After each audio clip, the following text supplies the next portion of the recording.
Good evening, everyone. Happy summer. Welcome to our July Silicon Valley Clean Energy meeting.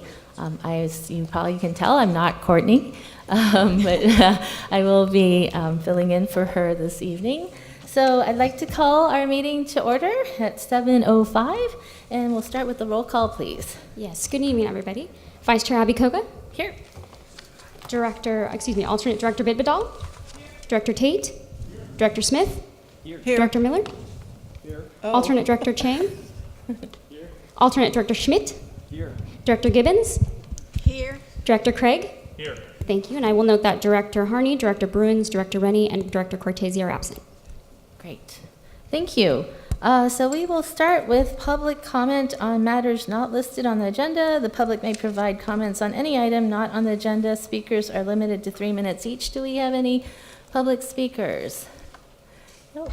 All right. If not, we'll move on to the consent calendar. Are there any items that any members would like to pull?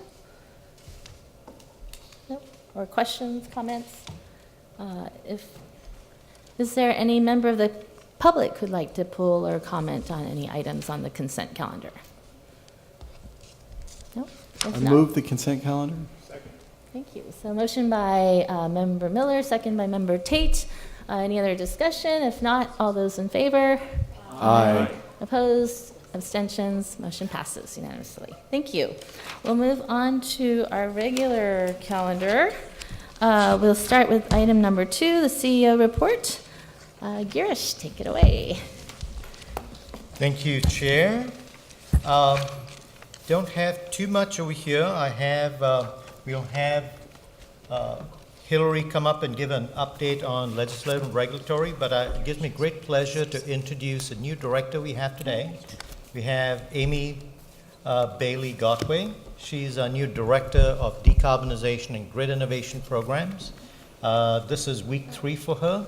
But maybe you can take a minute to just say a few words. Sure.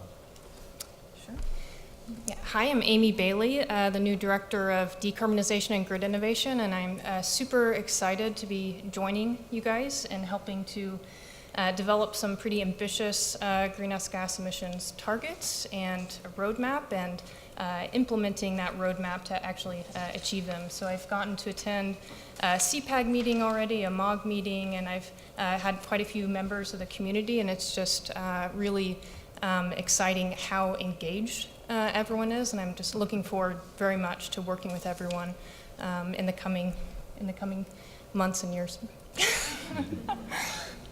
Thank you, Amy. In addition to this, I would like to call Hillary up to give us an update on legislative and regulatory issues. Good evening, directors. I will keep this brief because the main item this month is one you'll be hearing more about later on the agenda.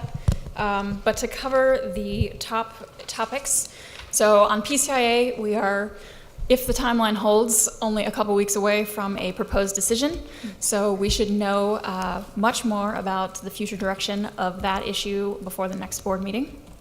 On resource adequacy, we just yesterday submitted testimony on our proposed structures for a 3 to 5 year local RA requirement with a centralized buyer.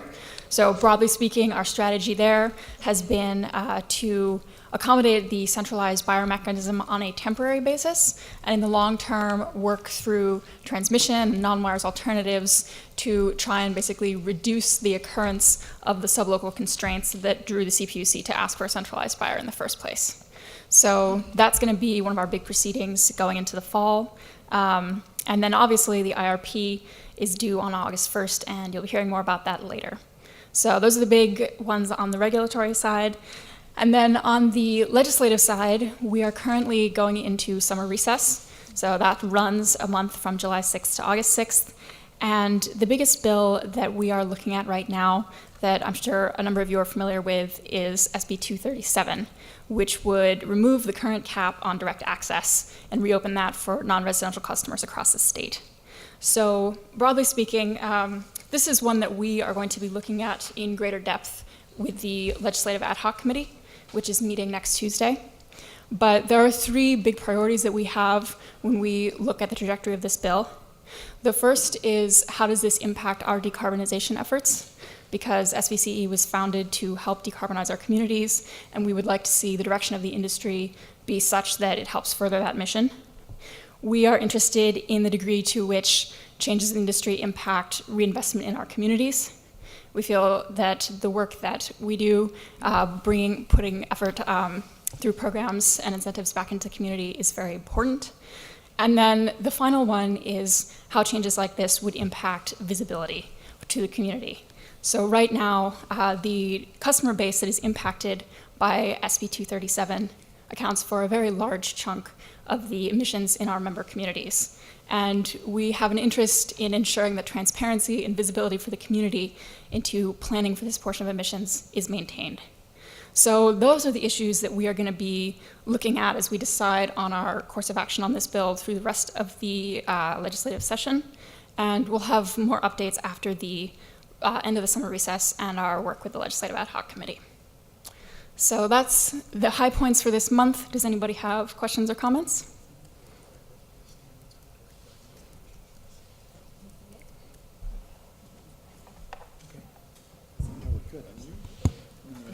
Don't slow us down. If we're good, we're good. Let's keep going. I was just going to. Yep, we're good. We're good. All right. I was just going to say thank you for that. And if things happen over the time that we don't have a meeting, I would look forward to having updates as appropriate. Yes, we will send those out, and feel free to reach out if you have specific questions. Thank you. And that's the end of my report. Oh, that's the end of your report too. Wow. All right. Any questions on Girish's report? We appreciate that our chair is going to set a record meeting. Well, I need the cooperation of everybody here. But so far, so good. All right, we'll keep going then. Number 3 is approving the SVCE Integrated Resource Plan. And that's Hillary. I shouldn't have sat down. Well, I'll try to keep the trend going here. All right. This is there. Okay. Thank you very much. So, good evening, directors. This portion of the meeting is for reviewing SVCE's first integrated resource plan, which has been in the works for a while and which was included in your packet this month. So I'm going to give a little bit of background on the process, why IRP was created and why it's important, talk a little bit about how we approached developing the IRP, and then finally the results. Ooh. Sorry. There we go.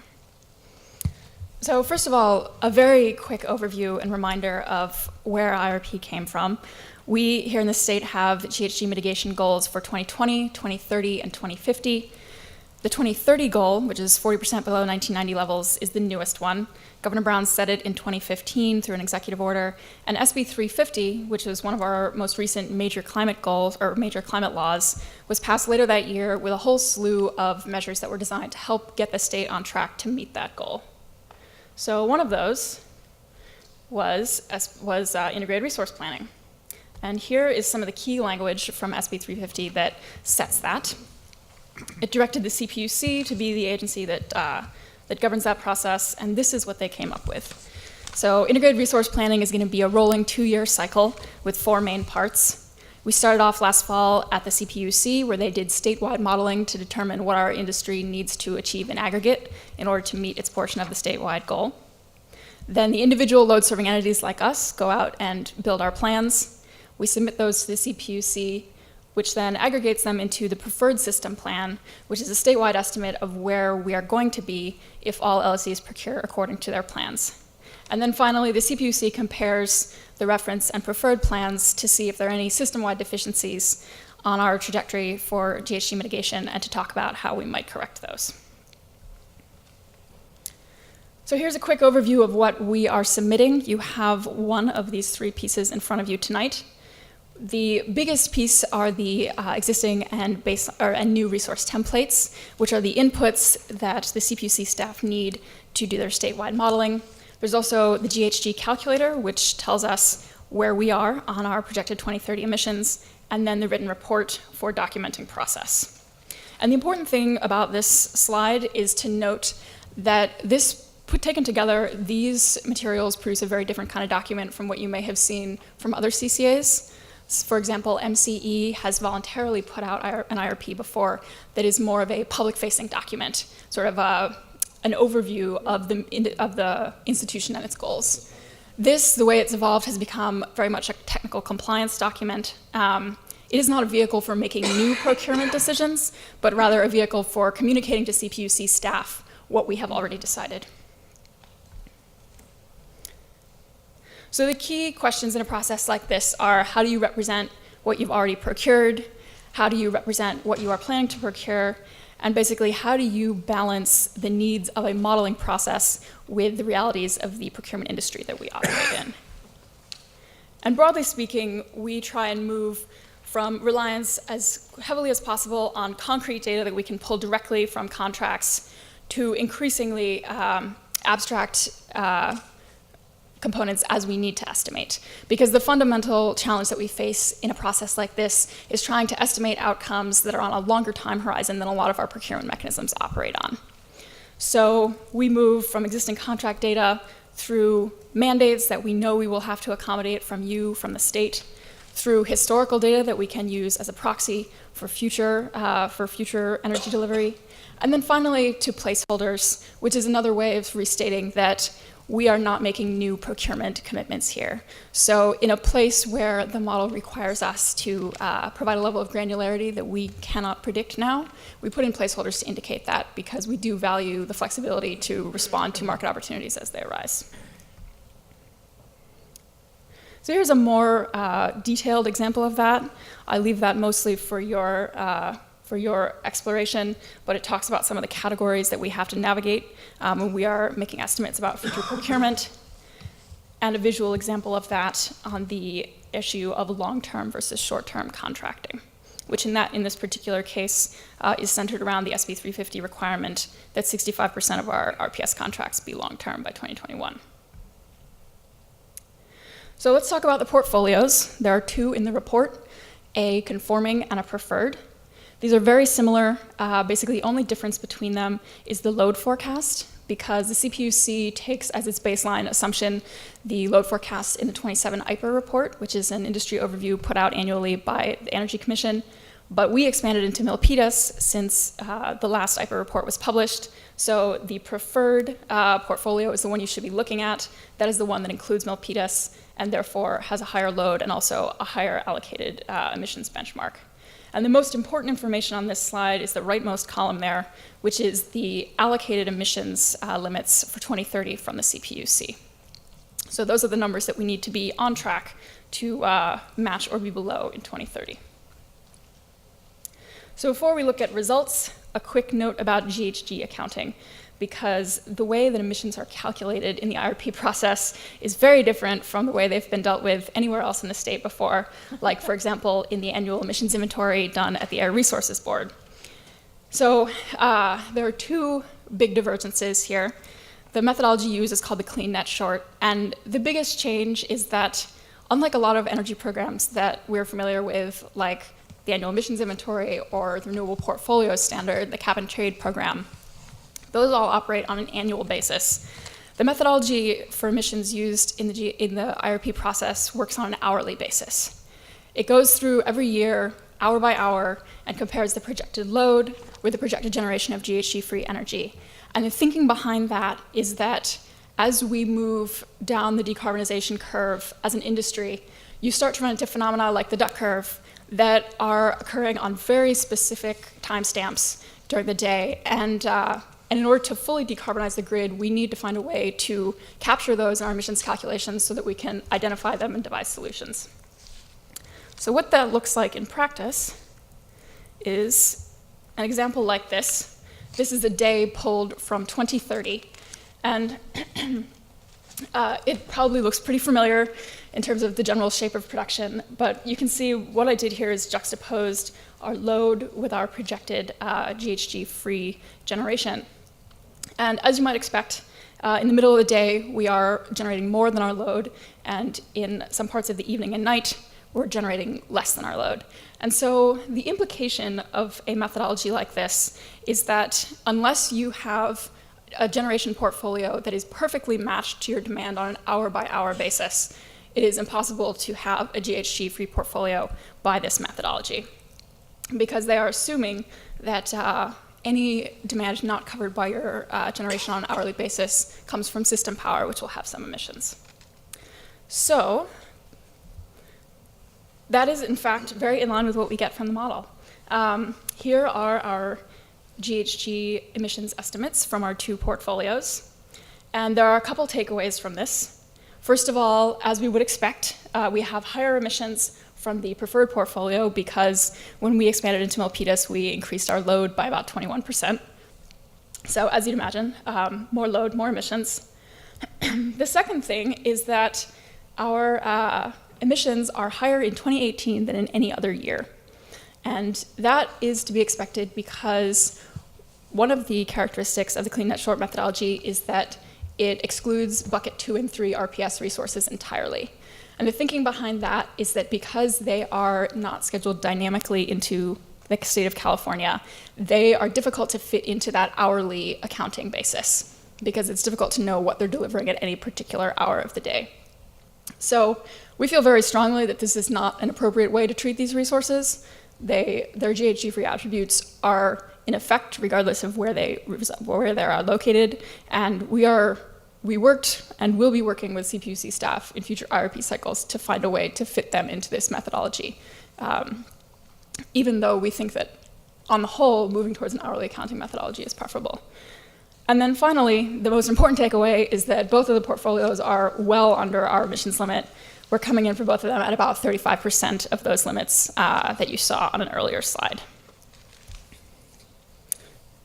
So takeaways from the process. In terms of compliance, we are good to go. We're well under the limit, but I would say that, excuse me, in terms of the implications for our procurement and our programs going forward, hourly accounting for GHG emissions is very much the direction that the regulatory community is moving in. There are other conversations ongoing right now that could also end up incorporating something like this. For example, the AB 1110 implementation proceeding at the California Energy Commission, which will set how we calculate the GHG emissions intensity that is reported to our customers annually on the power content label.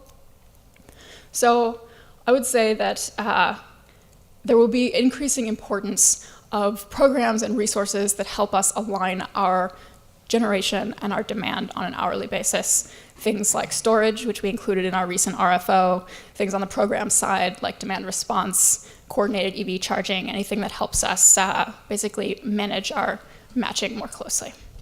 And then finally, the IRP process is very much an iterative process.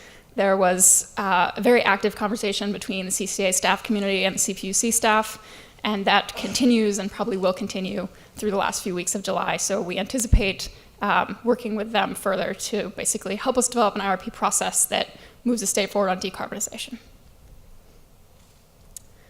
So we will be turning this in. I ask tonight that you approve this plan. We will be turning it in on August 1st, and we look forward to working with CPUC staff this fall on the next steps of the process as they do their statewide modeling. Thank you very much. Questions and comments? Thank you. Any questions from our members? Any members of, oh, yes, Well, please. I'm going to have to ask a question because we're just moving too fast. So when I was talking with a friend of mine about this, he loves to give me all these really interesting questions, and if you can't answer this, I don't really care, but I have to ask it. He said, how do you know what the air quality was back in 1990? I mean, do we have a number? You would think that the tools for measuring air have changed over the past almost 30 years. So I'm just kind of curious. Is this just a number that somebody said 1990 and here's a number, you know? So we're going to go 40% below that. Well, what they would be referring to in this case would be the estimated emissions in California in particular, as opposed to, for example, a CO2 ppm in the atmosphere globally. On that I don't know exactly off the top of my head when California began doing a formalized state annual emissions inventory. So if they were doing it in 1990, I would say they would pull it from that. If they were not, then likely they have calculated that that benchmark by going back and looking at things like records of economic activity, and then doing a modeling exercise that associates emissions inventory or emissions intensities with different types of commercial, industrial, residential activity. Yeah, because I always notice they always give you a year, but they never give you a number. That's true. So it's just kind of an interesting thing. All right, let's get us back on track. Yeah, thank you. That's a good question. Thanks for asking. Anyone else from the dais? If not, is there any member of the public wishing to speak on this item? Welcome, Mr. Carney. Hello, I'm Bruce Carter from the city of Mountain View. It's disappointing, I'm sure, to realize that the state is likely to redefine clean as being dirty. And I applaud Hillary for trying to maintain PCC2 and PCC3 as clean resources. But I also want to say that I think the clean net short methodology, its time has come, and I hope that we won't resist focusing on that as a way to measure the success of our procurement of clean energy. I'm thinking of Hawaii, who is not connected to any other state's grids, has no alternative but to generate energy at the time that it's needed, and their goal is to be 100% renewable by 2045. There won't be any accounting trickery that Hawaii can use to say they achieved that goal when they haven't, and there shouldn't be any similar accounting mechanisms here in California. So it's tough. It strikes at the heart of the clean and Silicon Valley clean energy, at least in the short term. But I think this is pointing the state in the right direction, and I hope that we'll be able to move forward gracefully and outperform all the other CCEs. Great. Thank you. Any other members of the public? If not, I'll bring it back to our board. Do you have any member? Yes, I have a question from staff, to ask staff. On page 9, actually one of your presentations, the annual emission estimated by GHG calculator, which was one of your PowerPoint presentations. It shows a year 2030 is higher. Yes, Can and you there please was explain that? Again, because Milpitas is new, maybe we're not understanding it as quickly, but No, I no, just you're wanted to clarify, because every year is going down except that year, it's going up. You're entirely correct. You're looking at table 1, Yes, the rightmost column. It's table 2, actually, Let's see. GHG on page 9. You had a presentation on it as well. The emission results. Oh, I see what you're saying. Sorry, let me go back to that slide. Okay, I'm trying to slow down the meeting. So you're looking at the 2030 emissions? Yes. So you have 2018, you have preferred and conforming, and you had the comparisons. The 2018 is identical to 2030, yet 2022 was going down, and so was 2026. 2030 is the same exact number as 2018. So Can we switch to that slide so that the public can see what we're talking about? Oh, sorry. Perfect. Yes, Didn't thank realize I you. was the only one who could see that. So you're saying, why does it go back to the 2018 number? Yes. Yeah, so the idea there is that the initial decrease in emissions is partly caused by phasing PCC2 out of our portfolio, because the 2018 numbers include all of our current contracts, which have a sizable portion of PCC2. So we see a drop in 2022 as those PCC2 contracts roll off and are replaced by PCC1, according to prior conversations we've had at board meetings. And then we do see a gradual increase in load. So I would say I would not attach any particular significance to the fact that the 2018 and 2030 numbers match there, but the general pattern of increasing through increasing load, and also potentially things like the amount of stores that we've procured are causing the increase towards 2030. Okay. So, and we start, obviously, the 2018 numbers are the same across portfolios because we have the same contracts in place. Thanks. Does that answer your question? It does, thank you. Member Schmidt? Yeah, I want to agree with Mr. Carney about the clean net short being a better model. It's much more accurate, I think. And all of us as cities have to do greenhouse gas inventories. That's using, I think, a very different model. I don't know if this is a question for Betty later on, or if you could provide insights into whether the citywide emissions inventories are also going to have to adopt this type of approach at some point. You know, that is not something that I have visibility into. Okay. But it is spreading across the energy community, so I don't know if there will be cross-pollination there or not. Probably something we can cover on down later in the meeting. If one thing I'll say about that, in addition, I mean, there could be a whole other presentation on GHG accounting methodology, but one of the reasons that that there was so much controversy around the selection of the Clean Net Shore methodology is it is one of the first times that we have had to do load-based accounting. Something like the annual emissions inventory looks at sources of emissions, but it does not have to consider where those emissions end up in terms of being assigned to end users. So that was sort of a new challenge, and that's why there was a very protracted conversation in the IRP proceeding about what methodology should be selected, and obviously it finally led to this. So, Any other questions or comments? If not, I'll entertain a motion. Do we need to approve this item? Motion to, Yeah. I'm sorry. I missed I'll move to approve or. second. Great. So motion by, I'll move to approve the staff recommendation. great. So motion by Member Smith, second by Member Bippedal. Any other comments? If not, all those in favor? Aye. Opposed, abstentions, motion passes. Thank you.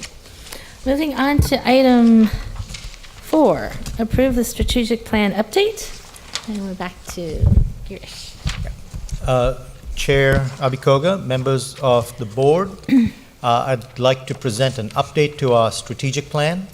Last year, you adopted a strategic plan, and as Tom wrote in the introduction, the strategic plan is meant to be a living document, and I think this strategic plan it's a little bit public-facing, and it's quite a bit internal-facing, but given that we are a new organization, I think it makes a lot of sense to basically put even these internal-facing tactics, et cetera, which are quite detailed, out there, so that everyone in the community knows exactly what we are planning to do.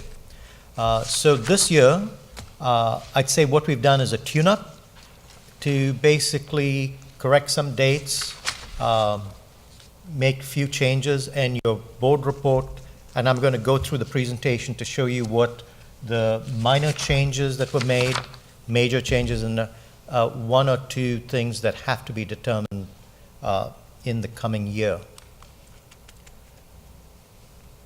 Talked about this. And so going through about 6 different categories in the strategic plan, I'm going to go through what the minor changes were, major changes, and I plan to bring back another version of the strategic plan maybe in the first quarter of 2019. So we've been talking about we can do a bit more, because by the end of 2018, we'll have our roadmap, our decarbonization roadmap. We'll have some goals on what we want to achieve on decarbonization in 2025 and 2030. I think we'd be able to flesh out a few more strategies based on that. And if we get it to you in the first quarter of 2019, I think we can have our budget workshop soon after that, kind of streamline some of our processes. Sorry. So over here, the major change is having a once in 2 years compensation study and rewarding staff to keep them engaged.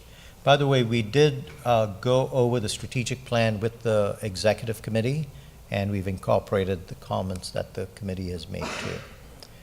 On customer and community, I'd say the highlight in this is actually the 2 things. The major changes, we want to create an SVCE Customer Resource Center as we go into a phase of implementing programs. We should be having our website be a lot more populated with information and knowledge that customers can use to make decisions. So Don and his group have been talking about this, so we want to highlight this in our strategic plan. And the last bullet here, TBD next update, this is probably a pretty big change, and strategically I think you're all going to be very interested in talking about this at the first quarter of next year, which is we need to have our goals on what we plan to do with our emissions, what we want to achieve in 25 and 30. Today we have a goal to reduce our emissions as of 2021. And though that was, I'd say, we created that without too much of analysis, I think it's still a okay goal, but I think part of the work that Amy and Don are going to be doing in the next several months will validate even the 2021 goal and come up with goals for 25 and 30. On the finance and fiscal responsibility side, we want to provide you a 5-year forecast twice a year, whereas previously we were going to provide it to you once a year. And although we say we're reducing this from 10 years to 5 years, we'll continue to provide, say, the Risk Oversight Committee these long-term forecasts, because we are entering into 15 and 20-year contracts, and so we will have financial forecasts that go out long-term. But essentially a 5-year forecast from a board perspective, what we were thinking is you need to know where your reserves could be in the next 5 years and what rates could be like in the next 5 years. So having this provided to you twice a year is more actionable, and so that was the change. On the regulatory and legislative side, we have actually started down this path of contributing more to SVCEA. They have staffed up. They have 2 new staff members from 1 that they had for more than a year, and they are looking for 2 more. So that's something that we continue to work on. On the power supply side, in the major changes, we are looking at distributed resources. So we plan to, in fall, winter of this year, issue an RFP for local distributed resources. So we can have some solar energy storage facilities in our service area. And also looking at managing market price credit risks. Monica and her group are going to be looking at taking on some tasks that are currently done by consultants, bring that in-house. So there'll be, we'll still continue to outsource some of our risk management and portfolio management analysis, but we are going to bring some of that in-house. On information technology, we've rewritten a lot of what's in the strategic plan. When we first wrote it, we did not have Nick Zanato, who's our IT supervisor. Well, so he has actually rewritten a lot of what we are doing currently, and so we'll continue on that. So that's the end of my presentation. We have a red line copy also in the attachment, open for any questions or comments, and we will be bringing back another version to you in the first quarter of 2019. Thank you. Are there any questions from the dais? Yes, Member Cheng. On the IT portion, do we emphasize or put a little bit emphasis on the privacy, keeping the privacy of the customer, we protecting the privacy of the customer? We have. Yeah, so if I could answer that in terms of, yes, we have certain laws that we have to follow, but in addition to that, last year we did an audit, a cybersecurity audit, and there are a number of ways. Cybersecurity is a very big issue, and how we can keep customer data safe. So Don has actually set aside money to do a new audit in the coming year, and so that's how we'll continue to proactively deal with privacy concerns. Okay, thank you. Questions, Member Schmidt? On the Customer Resource Center, it sounds like a physical location or online or? Online. Online, thanks. Anyone else from the dais? Questions? No? If not, I'll open this up for public comment. Any member of the public wishing to speak, please come forward. No? All right, well, I'll bring it back to the dais then. Are there comments by members? And if not, I'll entertain a motion to approve. I would make a motion. I'm sorry, did you have a comment? I'll second. So a motion by Member Gibbons. Is there a second? Yes, second. By Member Vidal. Any other comments? If not, all Actually- those in favor? Aye. Aye. Opposed? Abstentions? Oh, I'm sorry, there's, oh. It's okay, I was just please. going to say, just very shortly, I was going to commend the staff for the great work you've been doing on the, understanding that the organization is, our organization is new and it's evolving, and we need to reevaluate our programs and basically make changes and adjust it based on the growth of the organization, because we're like a startup company and we're out of the startup phase, so we're going into being more established. So I just wanted to say those comments. You did excellent work as I read the report. Thank you. Thank you for those comments. I would agree. And I remember last year going through the strategic plan and some comments about how it was maybe too outward looking, but I think that really has actually served us well. And obviously it'll evolve over time, but I appreciate the hard work that's been put into this too. So with that, all those in favor? Aye. Opposed? Abstentions? Motion carries unanimously. Thank you. We'll move on to item number 5, the proposed fiscal year 2018-19 operating budget. This is a discussion. We will have a presentation by Don Eckert, our Director of Finance and Administration. Welcome.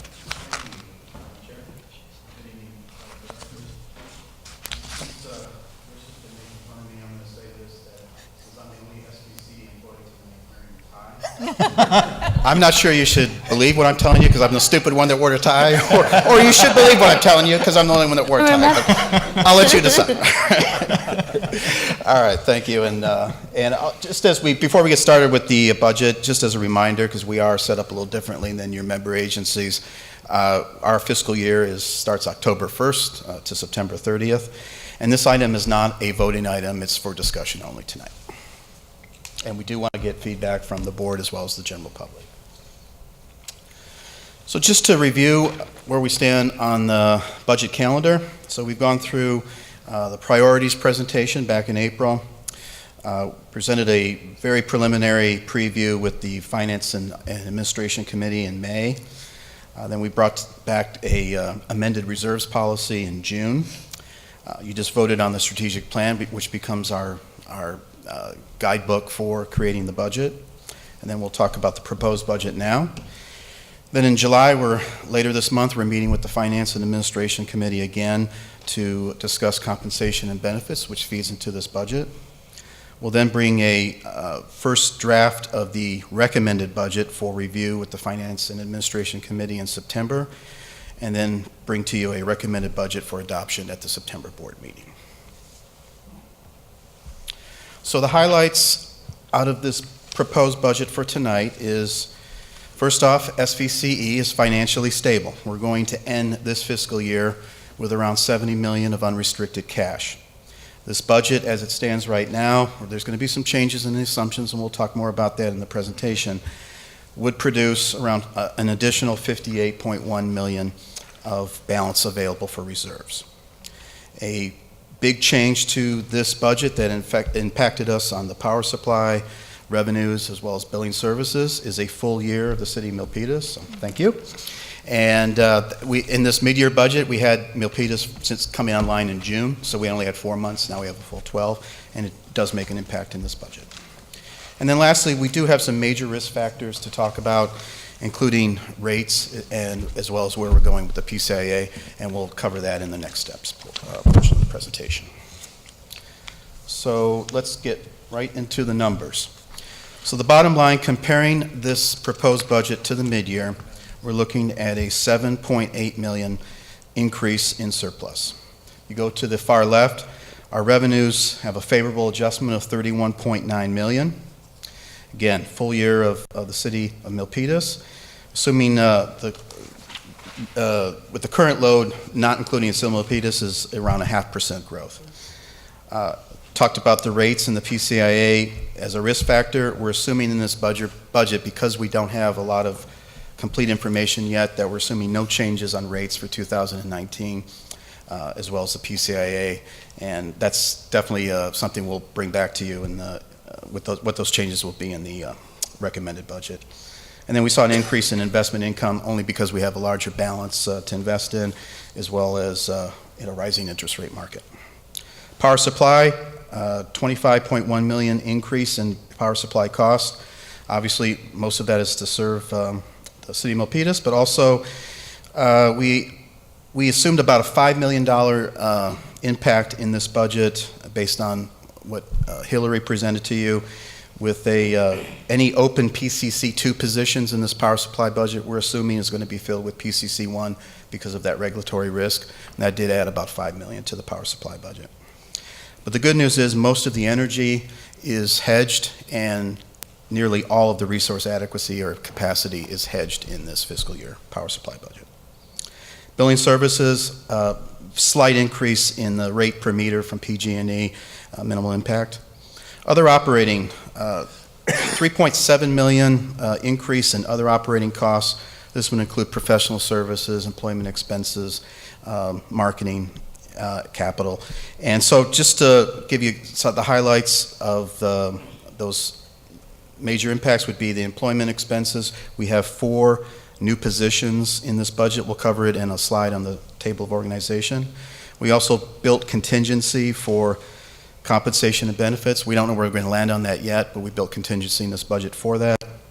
As well as we're assuming those 25 positions are filled for a full 12 months. When you compare that to the mid-year, we did have vacancies that accounted for that mid-year number. Marketing expenses did increase, mainly to support the initiatives that we presented to you during the budget priorities presentation, such as customer awareness with change in the time of use rates, a web portal, again, for more customer awareness, and I believe we'll be continuing this GHG accounting process that you'll get a briefing on tonight. Capital expenses as well as lease expenses increased for the office expansion that we're anticipating. We're going through negotiations now with the landlord, and we should have a lease to the Finance and Administration Committee for review in September, and then bring that to the board. And then professional services also increased for various legislative and regulatory support, as well as we will be going in the market for an RFO on distributed energy resources, as well as we may do another RFO for the long-term power purchase agreements, and those do require professional services support. Debt service, we're anticipating no new debt issuance for this fiscal year. And then programs is formula-based, so as you see an increase in energy sales, also the programs budget increased along with that. This next slide is just gets into the details of the numbers. Quick question? I'm sorry, can we Yes. take questions? Just one quick question on that last slide. So LA had really high heat last week, and it affected their electric issues a lot. So if we were to have a really bad month and it was really hot, would that show up in one of these boxes? Is that where the hedging comes in? Yeah, that's where the hedge would come in. If we have to go out and procure more power because of a very hot month, we also would like to balance it out with probably better sales as well. So it's and we'll cover that in a risk slide too of what that impact might be in the power supply. But yeah, we would cover that. We'll also increase sales. Okay, thanks. Oh, another question here? Member Gibbons? So this will probably get answered. I was thinking natural disasters. I wanted to make sure we cover how we handle the risk of natural disasters. Okay. They're likely. And we do have some contingency built on the power supply side. I'm going to show you on a slide here at the end, talking about a power supply shock and what that would do to our bottom line. So I'll answer that question in a moment. Yeah, we all remember what happened to the Moss Landing power plant. Oh, okay. We would buy it from CAISO, probably, and be covered there. So there might be some real-time pricing impact to the power supply, but overall, we should be okay. So I'll skip the slide. Just this goes into the details of the budget, and bottom line is the $58 million surplus. Just looking at revenues, you can see that on the left side, our energy sales, we're looking at about 4 million or 4,000 gigawatt hour sales for this coming fiscal year. And as far as number of accounts, you can see, not a surprise that most of the accounts are residential, but you'll see shortly that most of the revenue comes on the commercial industrial side. But we're looking at around 256,000 accounts on any given month, of which that's about a 25,000 account increase because of the city of Milpitas. Then on cash flow, 286.2 million of cash inflow, and that's almost 68 cents for every dollar comes from the C&I side. Other income would be items such as wholesale activity, investment income. Residential is around 30%, and then other retail would be agricultural, street lighting. On the cash outflow side, about 228.1 million, and 91 cents of every dollar that goes out the door is power supply related. And you can see that we have very low fixed costs. That keeps us nimble, gives us a chance to react quickly when those market opportunities occur. So we have very low fixed cost. Mention about the personnel, we have 4 new positions that we have in this proposed budget. This gives us an FTE count now of 25. Currently we're at 21. So a net of 4 new positions with the focus is on power supply, support of programs, and then 1 position for administration. So on the far left under finance, the green box would be a reclassification. So currently I have 2 administrative analysts, proposing to reclassify those to management analysts based on the diversity of duties that they do perform. And then adding in the yellow box would be a new position, administrative analyst, with a primary focus on human resources support, but also helping out on other as backup duties for finance as well.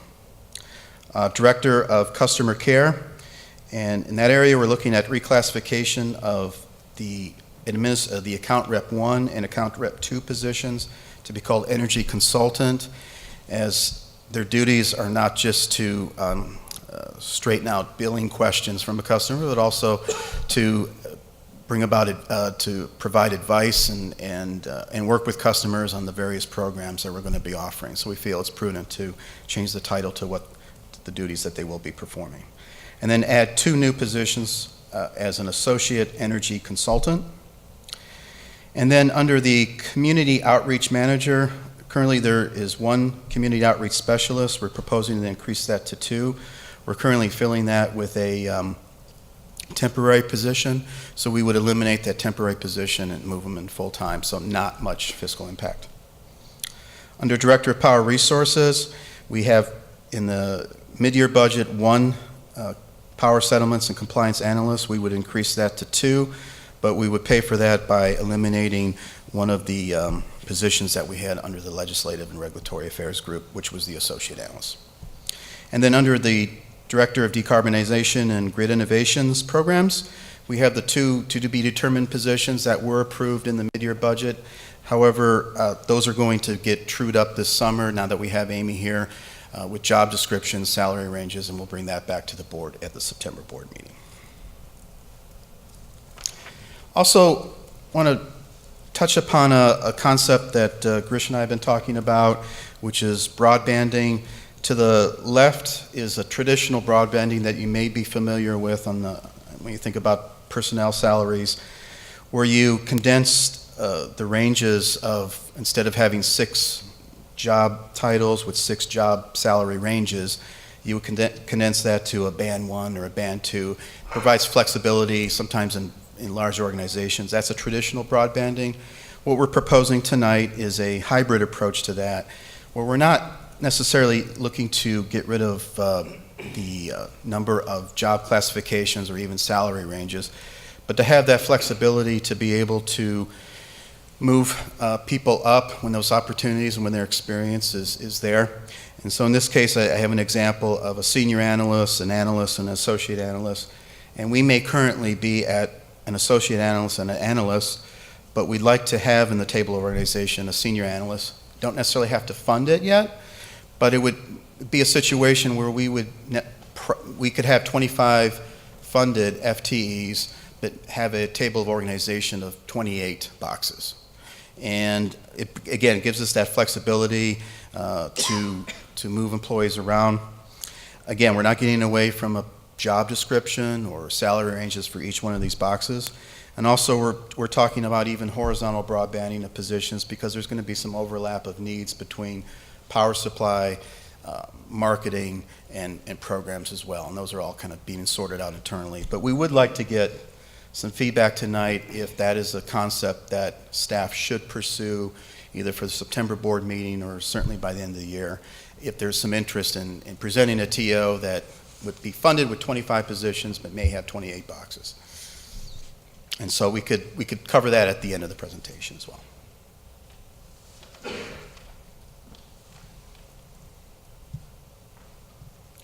And here's a risk slide I put together, and I think of three major risks. There are others out there, but certainly there's a risk on rates. And so if you look at PG&E right now, we're 6% below PG&E rates. If they were to drop their rates by 3%, I think we're in pretty good shape that we could leave our rates fairly stable. But in the June filing of the ERRA forecast, they show rates dropping by 10 to 15%. I wouldn't put a lot of faith in that yet, because last summer they were going to drop it 1.5% and they raised it 10. So we don't know where that's going to go. But so I'd like to show here is just some sensitivity analysis considering a worst case scenario. And so let's say rates were to go down by 10% for us, and we cut rates by 10%. That's about $22 million reduction in base rate revenues. Now the PCIA is another risk. I'm assuming no change right now in the PCIA. However, we're going to have better information at the end of this month on a proposed decision of where the PCIA is going.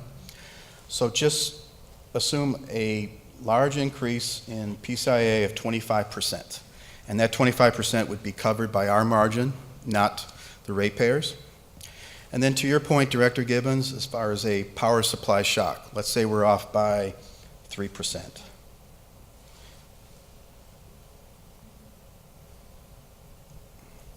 You can see a reduction in our net surplus by about $46 million. If all three of these scenarios were to happen, and I look at this as more of a stress test, we're still in business. So that's the good news on that. I actually do think it's very possible that rates can come down, and the PCA will definitely go up, and we will be off by 1 to 3% on power supply. I just think that rates going down by 10% is an extreme. I think 25% for PCIA is an extreme, and we're still in business. Okay, so that should give you a better feeling of where we are. This is a wonderful slide. Thank you for this. Thank you. All right. And our next steps. So I'd like to get feedback tonight from either the board or as well as the general public. We want to reforecast over the next month our performance with PEA. We'll have a better idea of base rate revenues. I'm not sure I'm going to know in August exactly where PG&E is going to land, but I'll get some advice from PEA and we'll build that into the recommended budget. We'll also then update our power supply with the latest positions. We'll have a better direction on the PCIA at the end of this month, as I mentioned earlier. We'll refine our other operating expenses. We'll relook at the table of organization, have a third and fourth look at other operating expenses such as marketing and professional service to make sure that we're good with those numbers. We intend to present a draft of the recommended budget at the September 5th Finance and Administration Committee, and then bring it back to this board on September 12th for adoption. And with that, ladies and gentlemen, that concludes the presentation. Thank you. Great, thank you very much. Are there any questions from members of the board?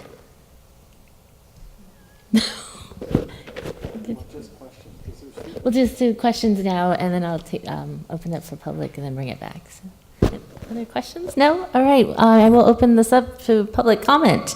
Any member of the public wishing to speak, please come forward. I see a hand being raised, but I'm not, oh, okay. All right, if not, I'll bring it back to the board for comments. We'll start with Director Gibbons. Thank you. I think we've already heard the slides are really excellent, and I think I'm seeing a great maturity of how we're conveying information, learning information at the board meeting, but also how staff is leading the board in previous meetings and at subcommittee meetings through the information. And I think that gives us a chance to mull over some complicated and difficult things. So I'm very pleased to support what's happening here because I think we've been brought along and well informed, and I thank staff for that. Thank you. Any other comments? Yes, Staff sounded like they wanted feedback yes, on the broad on banding. some of the job title situation and the banding, and I'm perfectly happy with the hybrid approach. I really think, and I'll look to Girish on this one, in a small company, being highly flexible with job titles matters a lot for people professionally, and so I think be very flexible with job titles and be very structured in how we pay is the right answer. So multiple bands, and if people need to be the king of pizza, let's make them the king of pizza. I mean, whatever job titles need to be professionally doing their job. Maybe king of pizza is not the best. I was just in Japan. There was no pizza, so I'm sorry. Let's have Pizza Hut. I need pizza. Somebody's going to become king of pizza now, I know it. But whatever title, I'm less worried about the title. I get this senior and all that kind of matters, but there could be other attributes to the title that would make a big difference. But I like a hybrid approach to the pay scales is what I'm saying. Thank you. Great. Yes, Director. Thank you, and I also agree as well, since you're looking for feedback from last couple of meetings, actually last meeting, I know a lot of the board members were talking about retention as an important factor. And it is a cost-saving factor for the organization. You want to retain your good employees. So I think this is going to give us the flexibility needed in order to keep the employees rather than have them go to competing agencies. And I know soon we're going to have competing agencies even close by. So this is important. Thank you. Thank you. Other comments? No? Yes, Member Tate. Director Tate, did you raise your hand? Or? No, I just Okay. agree with her. Okay, great. I don't see any downsides whatsoever.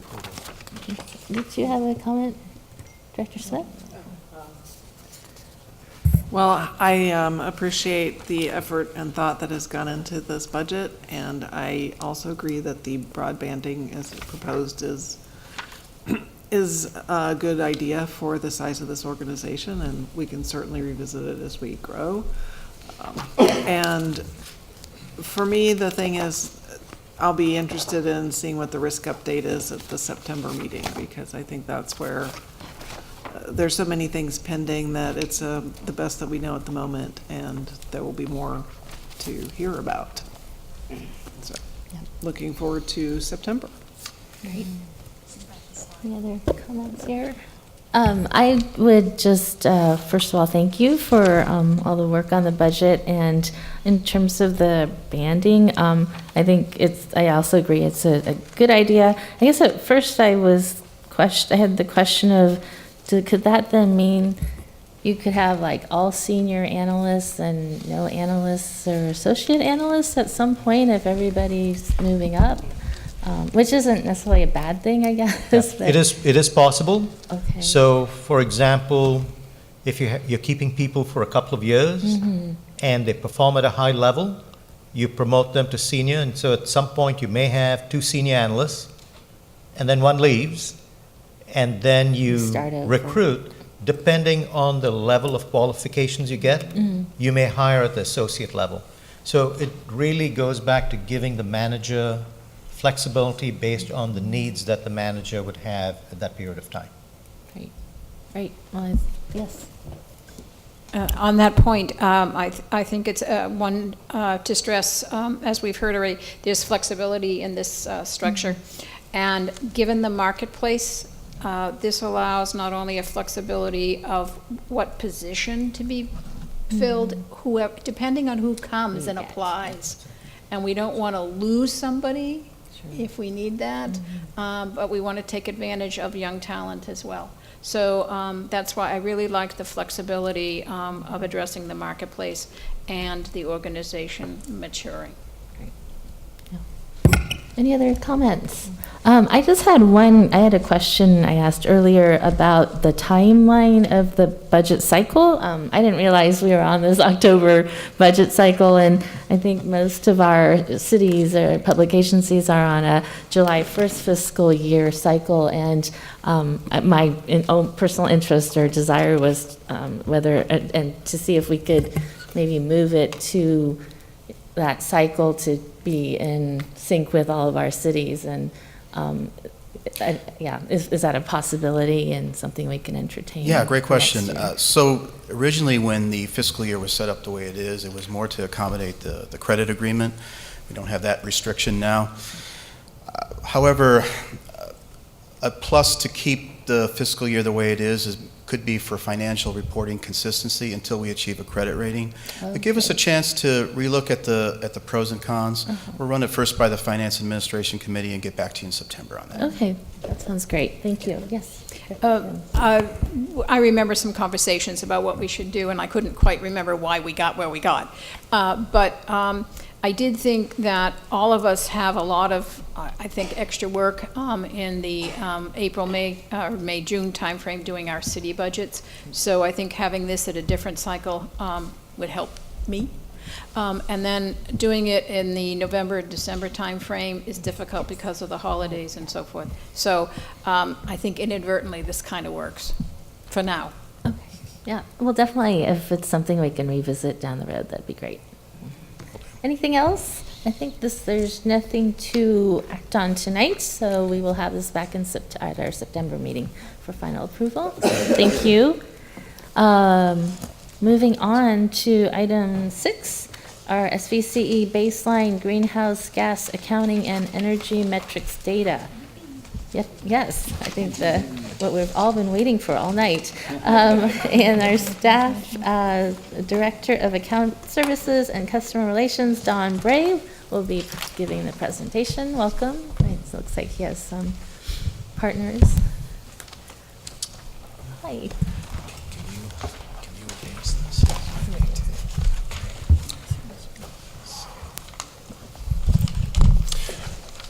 All right, thank you, Chair, and good evening, directors. At the direction of the board, SVC staff has been working very hard over the last several months with consultants from DNV-GL on putting together a GHG and energy asset baseline. And we'd like to take you through some of the key results from that work here tonight. I am joined by Betty Sato of DNV-GL.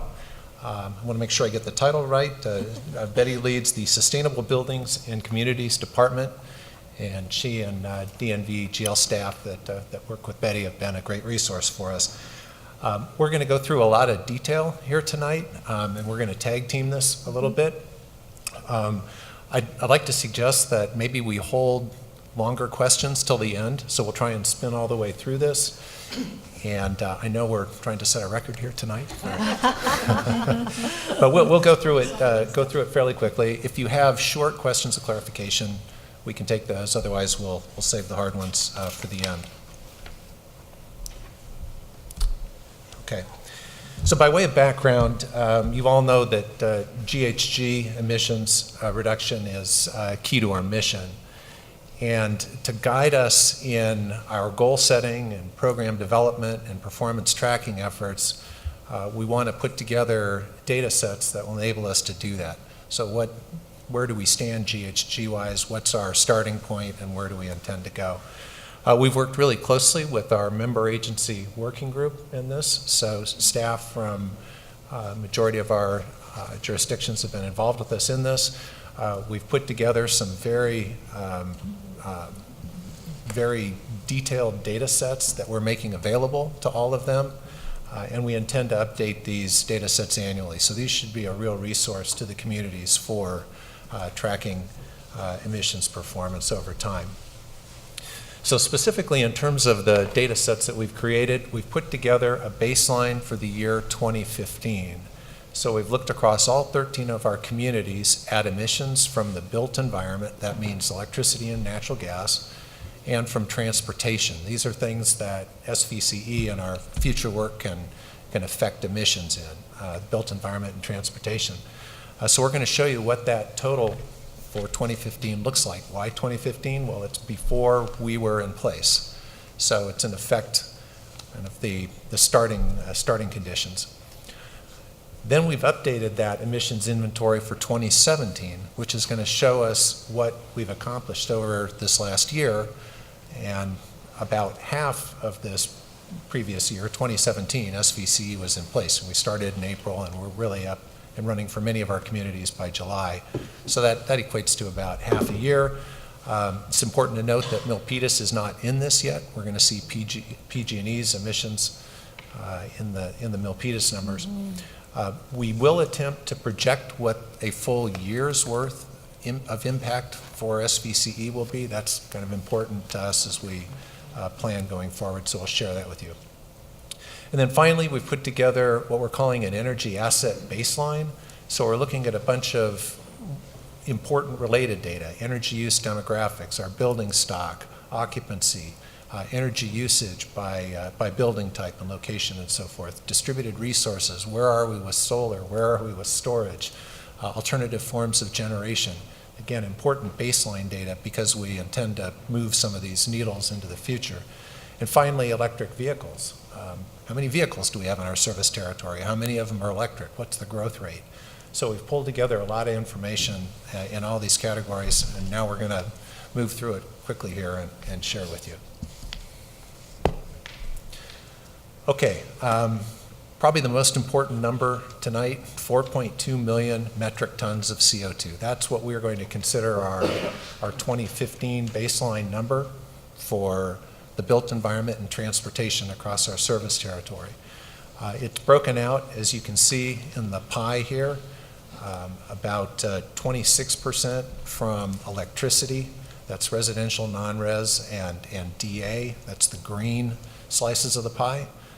Coincidentally, another 26% from gas, and that's commercial and residential gas use, and then 43% across various transportation-related slices of the pie.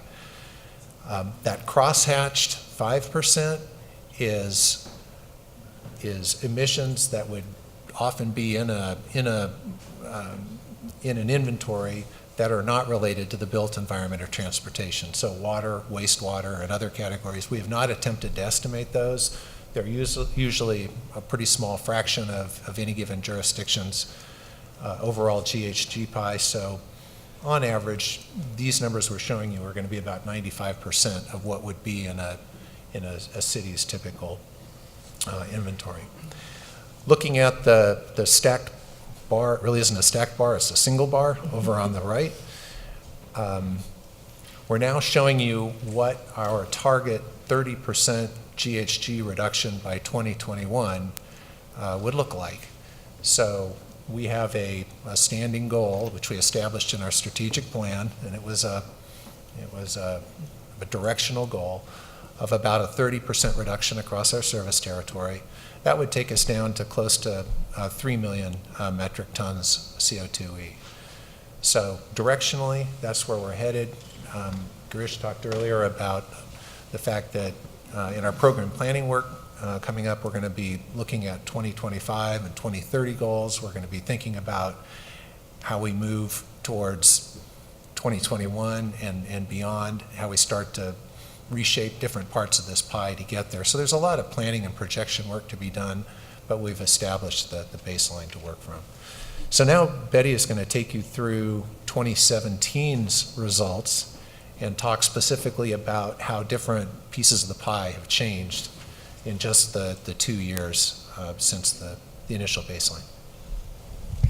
All right, thank you so much, Don. So so my job, as I see it tonight, is to help you digest the pie, break it down slice by slice, and help you to understand the trends and the data and ultimately the implications for SVCE in achieving the goals of its own organizational goals, but also the climate and energy goals of the member agencies. So as Don had presented, here's a 2015 pie. The big chunks here are, the blue, as Don had mentioned, transportation, the green, which is electricity, and then the brown and yellow, which is natural gas. So when we reran the emissions inventory for 2017, you can see that the pie as a whole does decrease, and it decreases about 13% between 2015 and 2017. And as Don mentioned, 2017 is not a complete rollout year for SVCEA and does not include Milpitas. So the 13% is a snapshot for 2017. And then we also looked at what a full rollout looks like, which Don will cover a little bit later. So I want to just go back to this electricity. So the 13% reduction is largely driven by the electricity consumption or electricity sector here. So you'll see from 2015 to 2017, the size of the electricity wedge decreases by about half. And that is largely driven by the emissions factor, not surprisingly. So starting with SVCE, here, the emissions in 2017 are estimated to be about 0.25 pounds per megawatt hour. So that's the emissions factor per unit of energy consumption. And it has a small amount of emissions associated with the geothermal power that was procured in 2017. But I understand that that's being phased out. And it is using the industry methodology of the climate registry.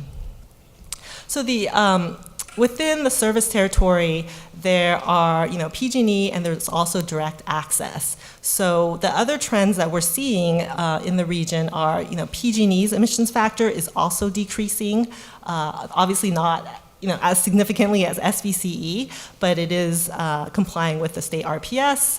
One thing to note is in this table, the PG&E emissions factor is not yet available for 2017, so we're using the 2016 emissions factor as a proxy.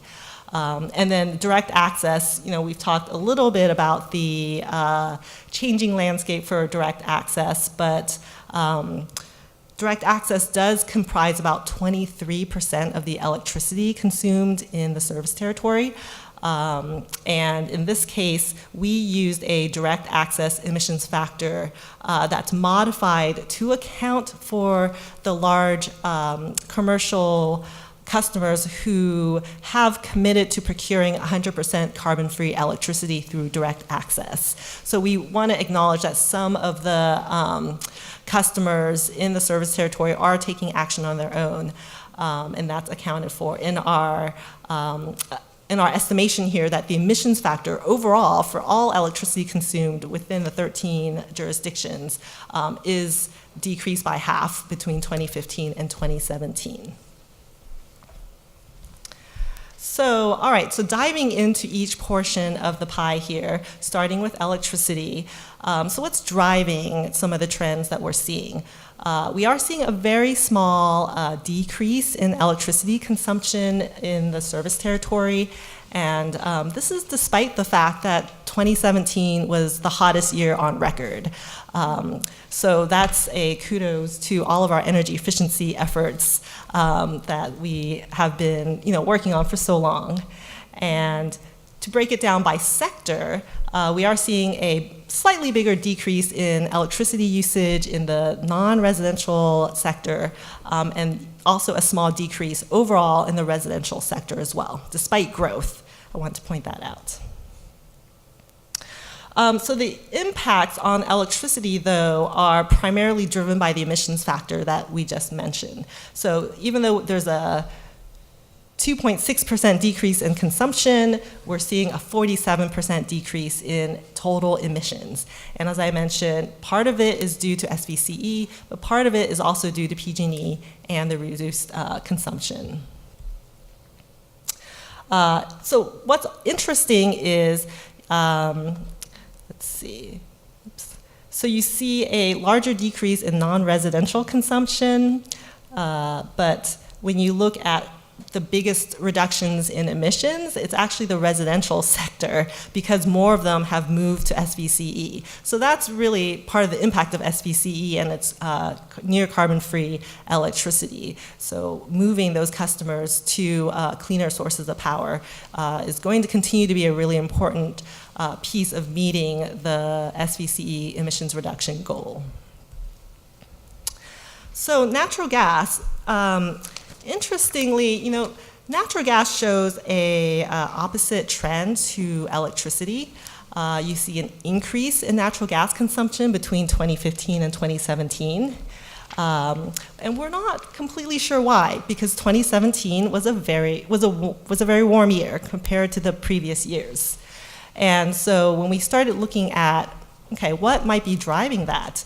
We see a small increase in natural gas consumption in the non-residential sector, and a much bigger increase in the residential natural gas consumption. So I don't know if that's due to, people wanting those gas cooking stoves or, it's hard to say. We've speculated it a little bit, but, haven't really come to any clear, reason here. And one thing to note is that the emissions factor for natural gas combustion stays constant. So we're not going to show you an emissions graph. It's identical to what you see here. It's a slight 3.1% increase in emissions related to natural gas between 2015 and 2017. So the third major sort of portion of the emissions pie is on-road transportation. And here we see some interesting trends related to a slight increase in total vehicle miles traveled in the service territory. You'll note that the light blue parts of the graph, or the bars, are related to gasoline and diesel, so internal combustion engines. And it's a very small piece we're beginning to see in this green part of the bar related to electric vehicles. So even though we see a 30% increase in EV miles traveled, when you look at where it is relative to the internal combustion engines, it's still a pretty small part of the overall vehicle fleet. But despite the increase in vehicle miles traveled, we do see about a 4% decrease in emissions. And this is primarily driven by the fact that vehicles are getting cleaner. CAFE standards are ratcheting up. Older vehicles are being replaced by newer, more efficient vehicles. So even the internal combustion engines are getting more efficient. So across the region and across the state, we're seeing that although people are driving more miles, the overall emissions is coming down because the vehicles are getting cleaner. But obviously we need to make a step change here, and this is where electric vehicles play a really important role. So I think with that, I'll let Don share the key takeaway here. Tackle the next couple slides. Right. So if we look at our 2015 baseline of about 4.2 million metric tons, and if we look at our 2017 actual results, you can see we're down by about 13%. If we consider full implementation of SVCE, so SVCE now deployed into Milpitas and for an entire year across our service territory, we've modeled that the impact to this graph would be about a 20% reduction, okay? So if we think about the 30% target we have for 2021, we're already about 2/3 of the way there. That doesn't mean the remaining 10% is going to be easy. The lift is going to start to get harder because we really have to go after those new pieces of the pie. We have to go after residential and commercial gas use. We have to continue to electrify transportation, and there is some remaining emissions from electricity and indirect access. So this is an important chart to look at, and we'll be coming back to this in a lot more detail in the next 6 months as we really do our program planning and projection work relative to where we are. Okay, so that's it for the GHG accounting portion of what we've done, and now we're going to talk about the asset baseline. Specifically, we're going to look at energy use demographics. We're going to look at the current status of distributed resources in our service territory, and we're going to look at some transportation trends, especially as it relates to EV adoption and expansion of EVSE, basically charging equipment in our service territory. So do you want to take it, Betty? Yes. All right, so let's explore. So as Don mentioned, so we're going to start with the energy use demographics. So this is where we explore how and where electricity is used across the service territory. And I think these city-specific charts will be extremely interesting to each and every one of you. So first of all, so we divide electricity consumption into residential versus non-residential. And non-residential is, commercial, it's industrial, it's institutional, it's government. It's basically everything that's not residential. And so these bars show you the average monthly electricity consumption in 2017 by city. So not surprisingly, Sunnyvale is showing the highest consumption, followed by Milpitas and, trickling out to our smaller jurisdictions. And that's just for the non-residential buildings. And then the chart here on the right shows you the residential consumption, average monthly for 2017. So what are our residents using? So the bars show you total consumption for that sector. And then the green line shows you the monthly electricity consumption by household. So it's interesting how there's a little bit of an inverse chart here where the smaller towns and cities are using more electricity per household. And I don't think that this is going to surprise many of us, or many of you at all. And then we wanted to spend some time looking at the residential building stock. So this pie chart in the middle shows you the electricity consumption by housing type. So single-family housing uses 83% of electricity in the residential sector versus multifamily housing, which uses about 15%. And this is in contrast to the pie chart on the left, which shows you that single-family housing only makes up 63% of the total housing units across the service territory. And this is driven by the fact that single-family homes is estimated to use about twice as much as a multifamily unit. Condos, apartments, and then mobile homes, fall somewhere in between. So just to give you a flavor for how the types of housing that we build influences how much electricity and how much energy people use in their homes. So digging a little bit deeper, looking at what types of housing does each city have. You can see the light blue and the darker blue shows single-family housing, and then the green parts of the bar show you the number of dwelling units for the multifamily type housing.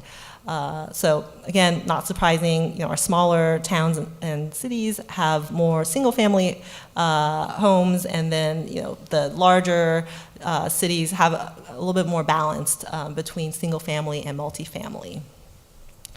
So housing size is one driver of electricity consumption, but housing vintage, when were the homes built?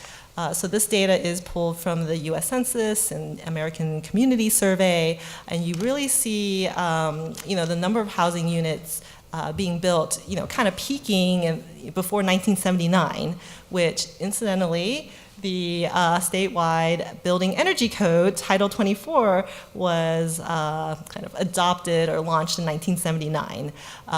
And I think one of our MOG members said, oh, well, when you look at this chart, it kind of explains our housing situation these days.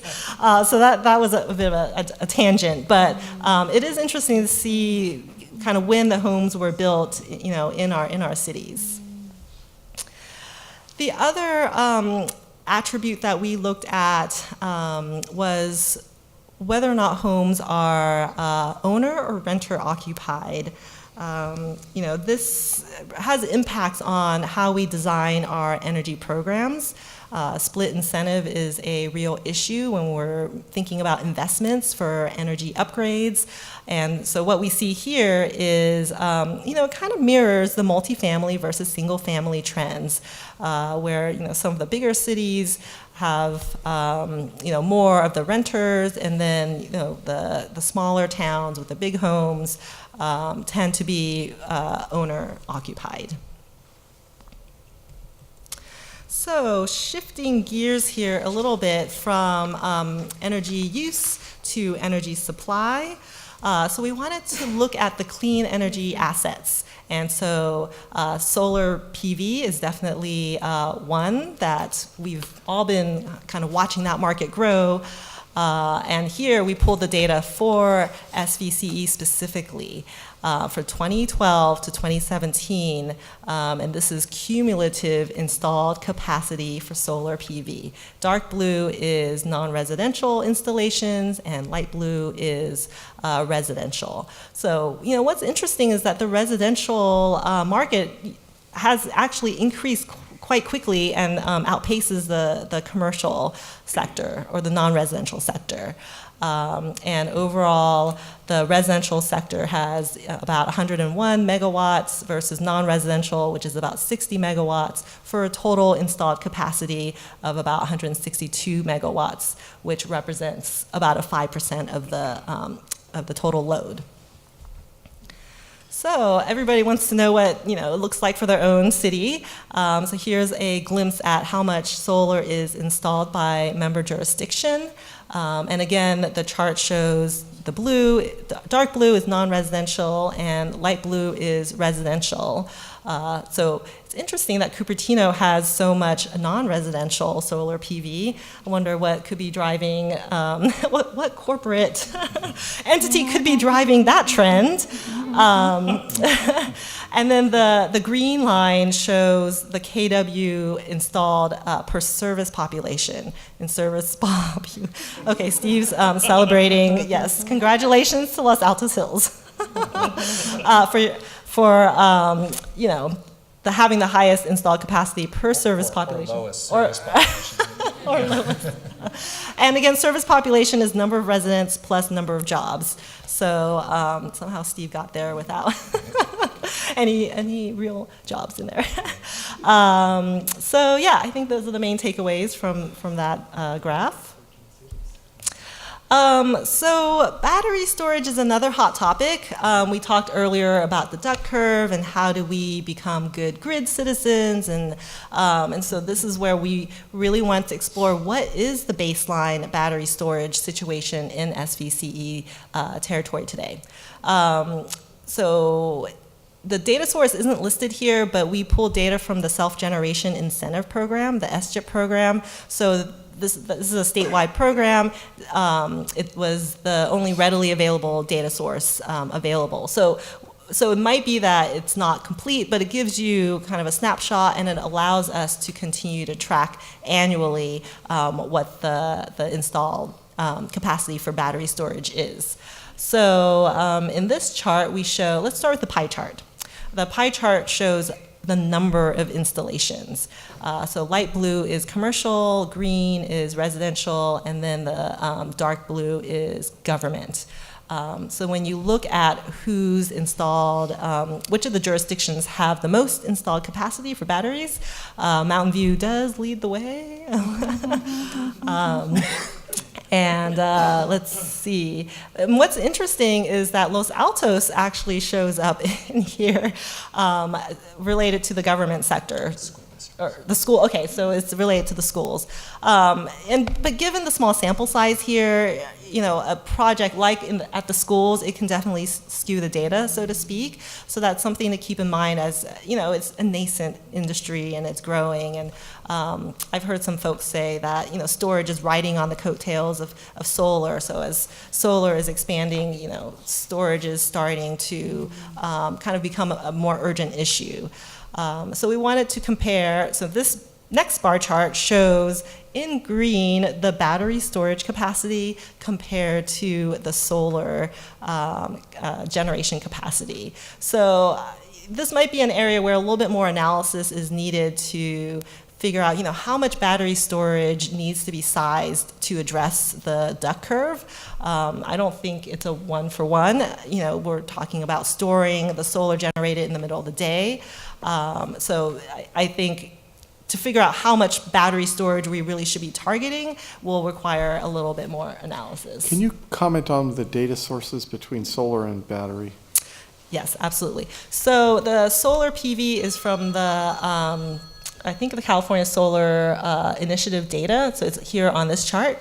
So the CSI solar statistics website. So anybody can go there and pull that data, but we've gone ahead and pulled it for all the member jurisdictions. And, you know, Don will talk a little bit more about the workbook and how we're just making it a little bit easier for everybody to access this data. Okay, so that's the CSI data, and then the storage was pulled from the Self-Generation Incentive Program data. Okay. So, you know, it might be worth thinking about, you know, how do we look at that data, and if we don't think the SCHIP is, you know, a complete enough data source, then I think we also try to look at the Bloomberg Energy Finance as well, but we can talk more about that. So, There has been more than 0 battery installations in Saratoga.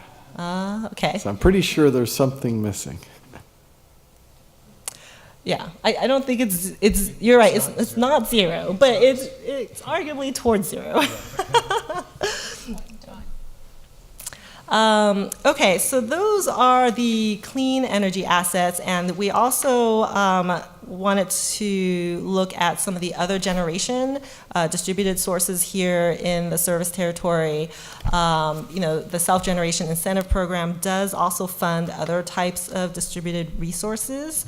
And so here are some of the other types of technologies. I think I'll start with the pie chart again here on the right, where it shows across the service territory about of the installed capacity of these other generation sources, 70% is related to just a pure natural gas fuel cell. And then the blue is internal combustion, microturbine, and then this tiny little green wedge here on the right is the natural gas fuel cell with combined heat and power.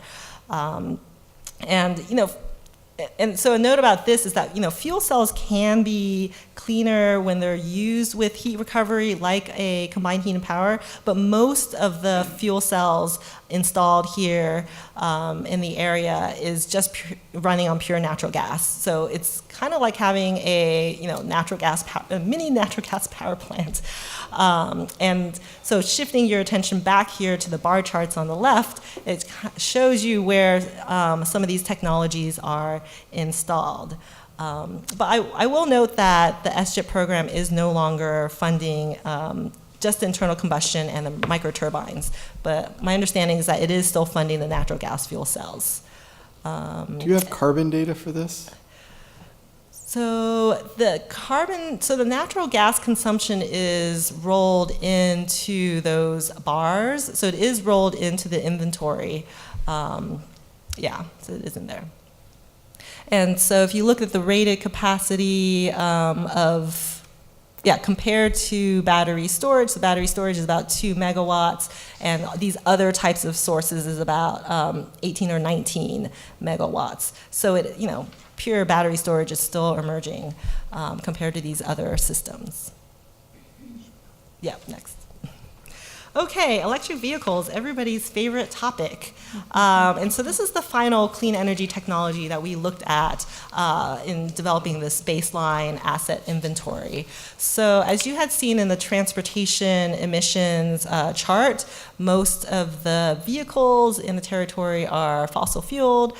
And one thing to note is, which I'm actually very happy, we were able to pull actual vehicle registration data from Department of Motor Vehicles, DMV. So this is actual vehicle registration data for across the 13 jurisdictions. And you can see total number of registered vehicles in SVCE territory as of last fall is about 886,000 vehicles. And of those, about 1.2% are electric vehicles, and DMV states that about 4.6% is plug-in hybrid, but we really think that that's incorrect and that it includes a lot of traditional hybrid vehicles that early on were able to get the clean vehicle stickers, the HOV stickers, and so that they got rolled into that bucket. So that's just something to note that from the DMV, that's a piece that we don't think is quite right. But if you look at this table here on the bottom, the number of electric vehicles is 14,000 electric vehicles, and then the plug-in hybrid that's the number associated with the 4.6%. I have a quick question. Of course. So some of us, well, there's maybe not that many, but some of us have hydrogen vehicles. Would these be rolled into the electric vehicle category, or will there eventually be a hydrogen vehicle category? That's a great question. I'm not sure where the hydrogen... I believe there was an other category. Oh, okay. But, yeah, it was very small. Yeah, very small, but it's growing. I see more of them. Okay.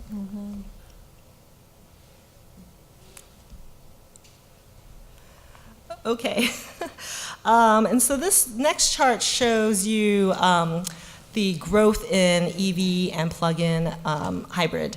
So DMV runs their vehicle registration data twice a year, March and September. So this chart shows you from 2015 through 2017, so 3 years of vehicle registration data for electric vehicles as shown in dark blue and plug-in hybrids in light blue. So we think that the growth rate is actually correct because the HOV stickers were ended before this period. So the growth rate that we're seeing in EVs, in battery EVs, is over 100% over 3 years, and then about 30% for the plug-in hybrids. And another fun fact here is of new vehicles being purchased, how many are EVs? So you can see here at the bottom, Santa Clara County, 5% of new vehicles is estimated to be electric vehicles, and that surpasses the other counties. So we can do a little round of applause. So that's great news. And then, of course, with electric vehicles comes the infrastructure and the charging infrastructure. So we wanted to look at, how well are we set up at this time to support growth in electric vehicles. And this shows the published EV chargers. So this is publicly available EV chargers by city. And we used a couple of different data sources here at the bottom. Although I think it's primarily from the DOE's Alternative Fuels Data Center, the AFDC. With chargers, EV chargers, you have the different charging levels. And so of the public chargers, most of those that are published are level 2. But one thing when we were doing the research and talking to sort of the EV charging companies, they anecdotally mentioned that, well, we only publish about 5 to 10% of what's actually in our network because only 5 to 10% is publicly available, and the others are related to workplace charging or in private kind of multifamily units or other places that are not public. So the public chargers we've captured here in the data set is about 585. So that corresponds to the bar chart. And then if you take the 5 to 10% back of the envelope estimate, we estimate that in the workplace, might be on the range of 8,000. And then of home and residential charging, we thought, well, maybe about 90% of EV owners, have their own, ability to charge at their home, although it might be just a level 1. So that one's also a little bit of a kind of best estimate as well. So how many municipalities have free charging for their employees? The answer is 1. I'm waiting for the rest of you guys. That would be, you would have to have. All right, I'm going to turn it back over to Don to take it home. In summary. In summary. Okay, we have one last slide here that's, I think, intended to be thought-provoking. But if we look at the far right bar, which is storage, so this is battery storage, we're currently at about 3.3 megawatt hours in terms of what could be supplied annually. If we look at natural gas fuel cells, 90,000. If we look at our entire solar PV production, 283,000 megawatt hours. And if we considered the amount of energy stored in electric vehicle batteries, okay, that the 1 or 2% that we have out there already, and if you cycled half of that battery each day back into the grid, 328,000 megawatt hours. So there is a vast storage resource being developed in EVs that might represent a real opportunity. So it's interesting to look at where we are with respect to these different technologies relative to the overall problem and opportunity. So you spend a lot of time on this, but we may come back to analyses like this going forward. And then finally, as we started out by saying, we're making these data sets available to basically to anyone, but it's our municipal partners that are particularly interested and that are using this as part of their climate action planning efforts. We're going to be updating the GHG inventory data annually, and you can go into the tool, you can slice and dice, certainly by city or by other attributes, and see how you're doing year over year. So a good foundational data set for support of municipal GHG tracking and climate action planning efforts. So that's it for our presentation. Happy to open it up for questions. Great, thank you very much for that thorough presentation. Are there any questions? Yes, Director Miller. So in the consent calendar, we approved sort of an extension to this work to kind of wrap it up, and I'm wondering what work is remaining. And the corollary question request is, can we get a better look at what battery storage is installed? Because from my own building permit data, I am led to believe that this data doesn't reflect some of what's going on in the residential space, at least in the small scale stuff. So we can certainly take an additional look at that. And then I was just trying to figure out what else was left to be done, because this seems so good. We're very close to finished. It was extended mainly because I think the contract went through June 30th, and our presentation is here on July 11th, and we wanted to include Betty. So yeah, so we're close to finished, but we can certainly look at items like that or answer any specific questions.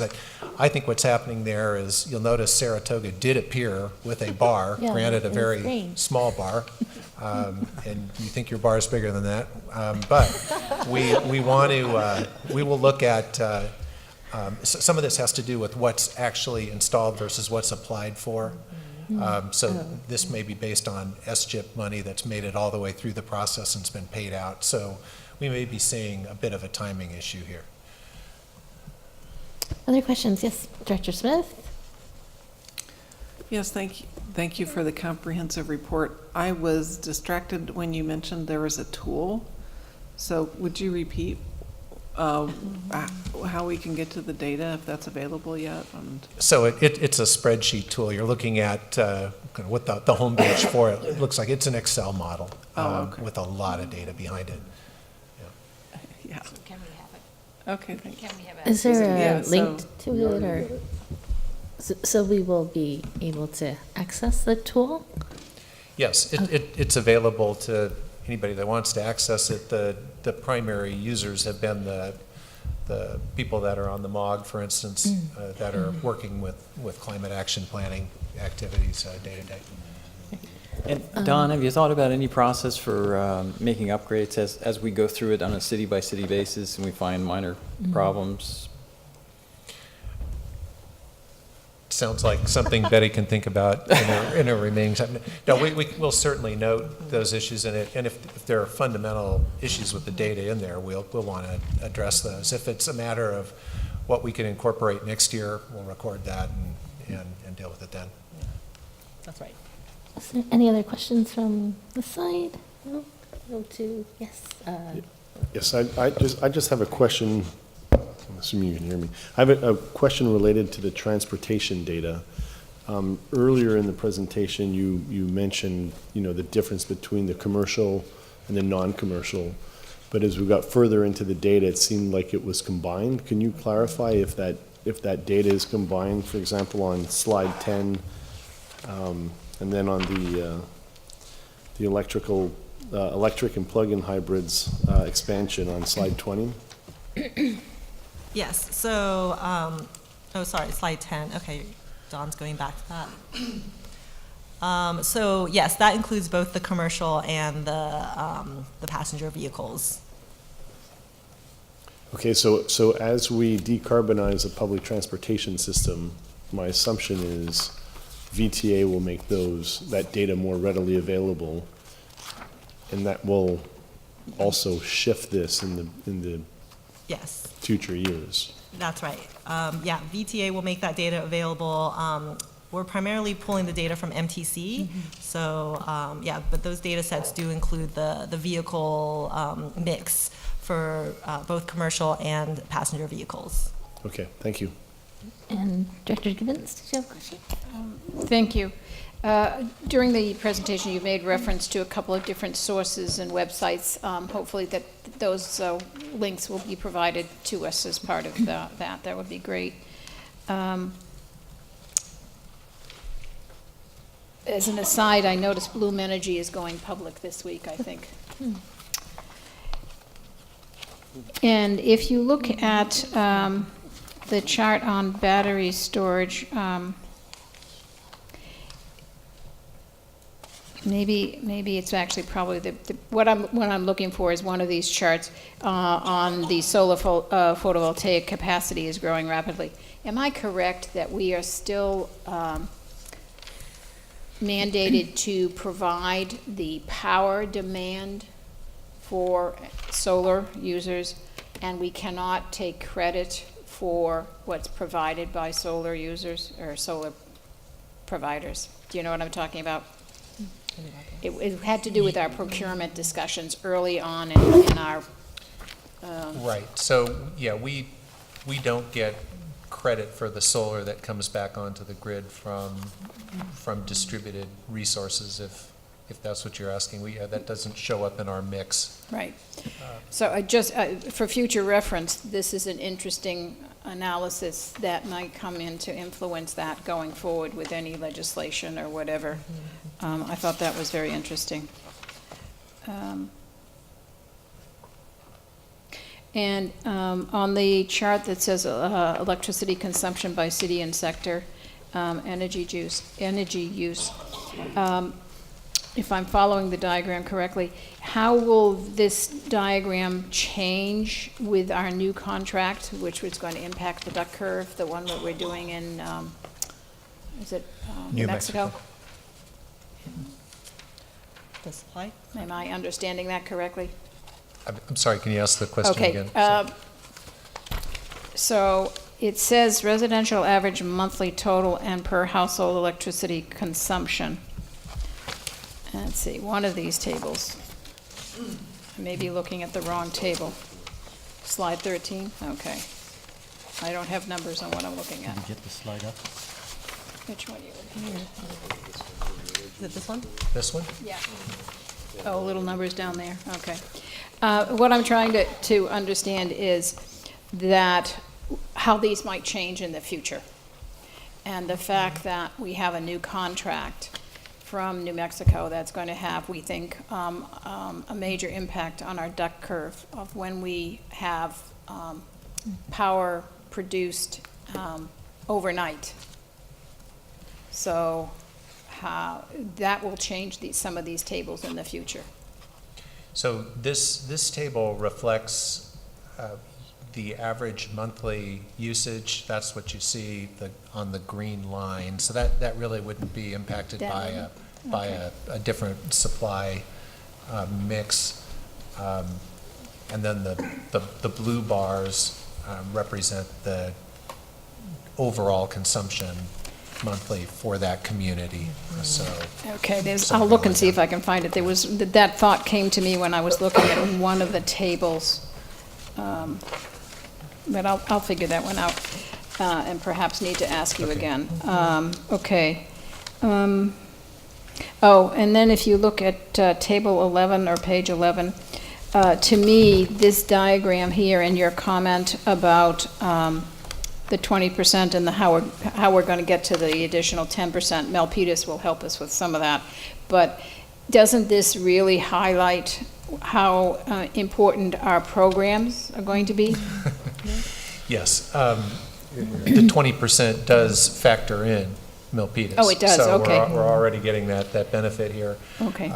So it is 10% that we want to address through programmatic efforts. There's also structural things going on, like the fuel standard, the CAFE standards are helping reduce some of the emissions in the traditional vehicle segment. So gas-powered vehicles are getting a little more efficient.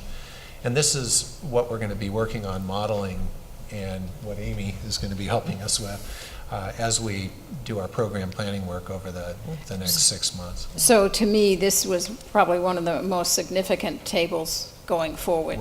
Right. Okay. I think I'd like to make a comment that relates to your question related to the duck curve and sort of where the electricity comes from. And this is where, how do you influence how much energy people use? And, time of use rates is certainly an important part of that in addressing the duck curve.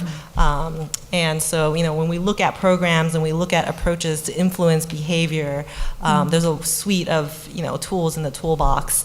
And, the remaining 10% here, you can see that the green piece has gone down, related to electricity has gone down quite a bit. And so that's also why there's a lot of attention paid to the transportation piece in blue and the natural gas, especially in brown. And the natural gas. And maybe you can give us a tool like Dawn's clock that changes so we can see the impact of all the tools. Actually, I'd love to be able to use that. Did you have a question? Yes, so Don, can you go back to slide 3? At the top, it says the GHG emissions baseline data is 2 primary sectors, the built environment and the transportation, and excludes water and wastewater and so on. And I remember we did that because we want to capture and track the parts of the GHG inventory that we have some control over. So Director Bailey is going to be focusing on built environment and transportation. She's probably not going to do a lot of stuff with wastewater and septic tanks. Exactly, and that remaining slice of the pie varies quite a bit by jurisdiction. Some jurisdictions may have very small slices, others, say with a waste treatment plant, might have a larger segment. So that's my question. On the next page, it seems like the 5% of waste and wastewater is included in the baseline. It's not included. It's so not. that Okay, 4.24 does not include any number. That we drew that in just so we had a circle, so we had a full pie, and so that you could see what the relative impact of the built environment and the transportation sector are. They're a substantial majority of the pie. So on slide 11, one more, then it looks like it's included in the baseline.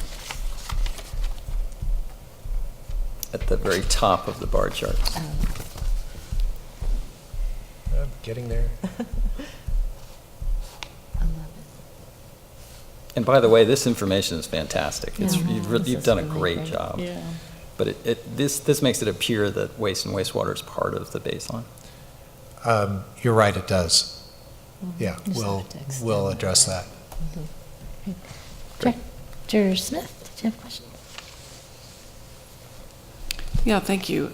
So I wanted to say I think this is timely information to give to the Rocky Mountain Institute. It seems like it'd be very helpful for setting up our programs. I think it's fairly clear that that we know kind of what would help address these emission gaps, like where the most effort put in could make the most payback. I think this is a fabulous baseline, and I'm hoping that my colleagues will promote this and make this, that their, cities aware of this, their colleagues on councils, that sort of thing, because it is fabulous. Now, I have a question, because I sit on the Caltrain local policymaker group for Caltrain electrification and that sort of thing. Would it be at all possible to include trains in this? Because I don't believe that you've included, I mean, does this include trains and buses? And It includes buses, it does not include trains. It doesn't include Caltrain. Okay, so. Is there a way to? Is there a way to do that? Yeah. I mean, we could. We've certainly included Caltrain, the current diesel consumption, in most of the city inventories. So for the time being, we could. I'm looking at Dawn, but we could, incorporate the Caltrain diesel consumption today, and then for conceivably, looking ahead into full Caltrain electrification.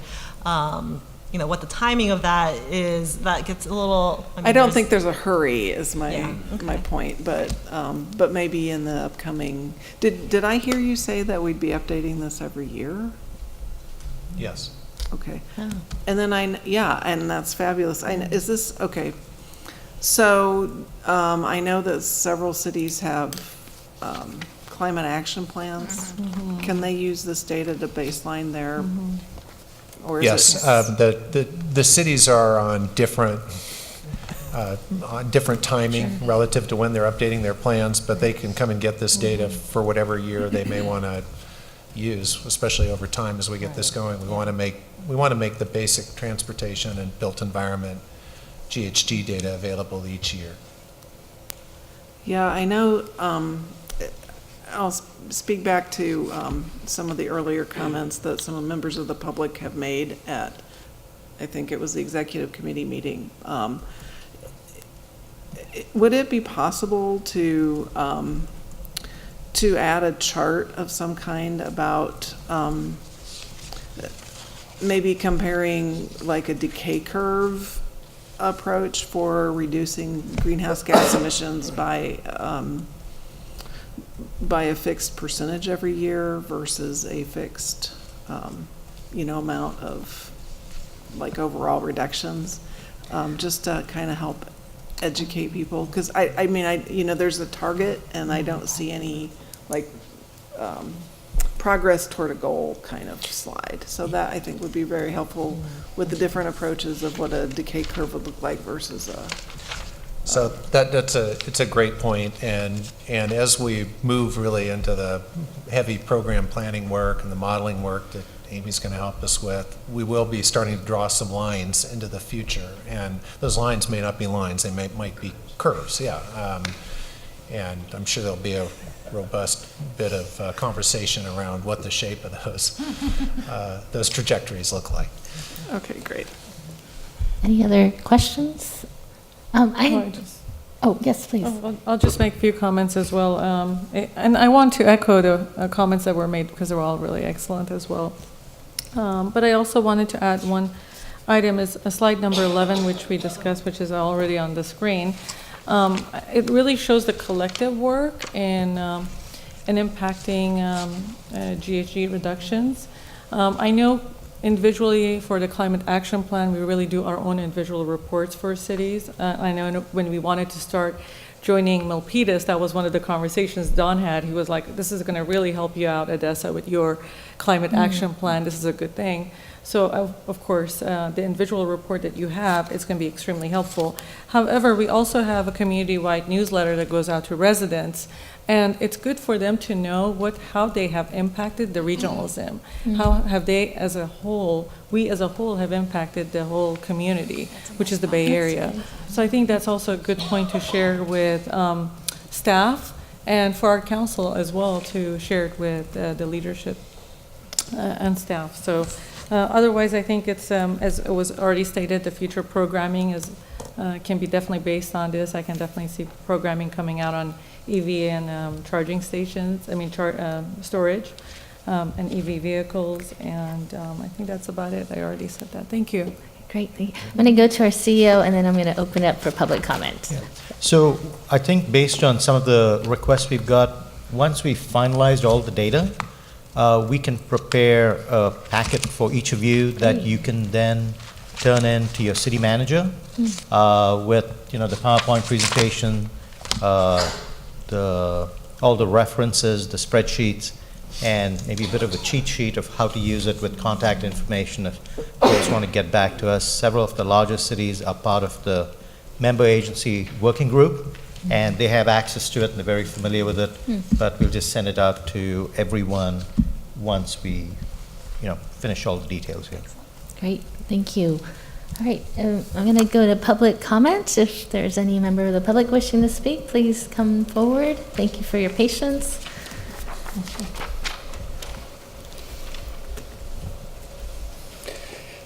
Thanks. I think it's really exciting to have data, and now we have so much data that it's hard to remember why we're excited. I guess I have 3 minutes and I have 5 points I want to raise, so I'll be rapid. Mountain View just completed a citizen-led environmental sustainability task force that recommended 36 specific actions to the Mountain View City Council. And I'm going to reiterate some of those for your benefit because I think that there's a great connection. So the first one I want to mention is per capita goals and measurement versus absolute goals and measurement. So most of what we've seen on the slides are absolutes. This is how many tons it was in 2015. This is how much it was in 2017. The goals that the CEO mentioned had to do with a reduction in an absolute sense. But over time, this county is going to be growing. Some parts of it are going to be growing very rapidly, both with jobs and housing. Other parts not growing very much.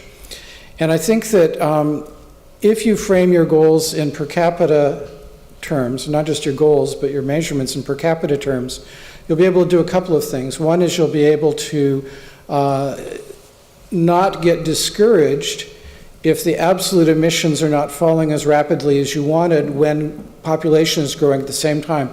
Certainly in Milpitas, I was in Milpitas today and saw the housing growth next to the new BART station. I know that Mountain View has plans to grow dramatically, but other cities don't. And so if you focus on per capita, everybody will be on a level playing field. The other thing is a piece of bad news, which is that these measures of emissions ignore about half of the emissions that we humans are responsible for. So we heard that we're ignoring the Caltrain. We're also ignoring all air travel. We're ignoring the emissions associated with the food choices we make. We're ignoring emissions associated with the leakage of natural gas. We're measuring the CO2 from burning it, but the leakage of natural gas makes it a fuel that's on a par with coal in terms of its GHG impact. Natural gas is evil, and we need to do everything we can to stop any new natural gas infrastructure, whether that be houses that are hooked up to PG&E's gas lines or bloom boxes, from being installed in our jurisdiction. And the faster we can ban them, the better off the climate will be. The other thing I will say is that if you're going to have goals for something, you should have a goal for every single year. Because if you don't do that, people will infer a goal between the goals that you have set. And the way they infer that will be a linear extrapolation between the points. As was mentioned by Councilmember Smith, linear is not necessarily the way to set a reduction goal. A decay curve is actually a better way to do it. So let's be explicit up front. Let's set a goal for every year, and let's have those goals decline on a constant percentage basis rather than by a constant amount. I think my time must be up. Thank you very much. Thank you. Thank you. And I have James Tilia. Welcome. Hi, thank you, James Tilia, a resident of Sunnyvale. I really appreciate the work and having all this data, so I'll repeat that. I think that it's great to have baseline data. A couple of comments about some things I see in the data, as well as if there's other data, I'm not aware of it yet. But so I noticed natural gas trends, which we know is a challenge, and even you can use other terms for it as well. And you see that the residential, on slide 9, residential's increased 7.2%. So it's very important to find out what's happening with that. Why is that? Is that all population growth? It doesn't seem like it would be. Maybe it's population growth plus increase in wealth. So understanding that, but generally is that what I see is that there's a lot more attention, even though the usage is more commercial but there's a lot more residents and they're harder to reach. And so programs toward residential, I think, are going to be very important because the trends are going the wrong direction.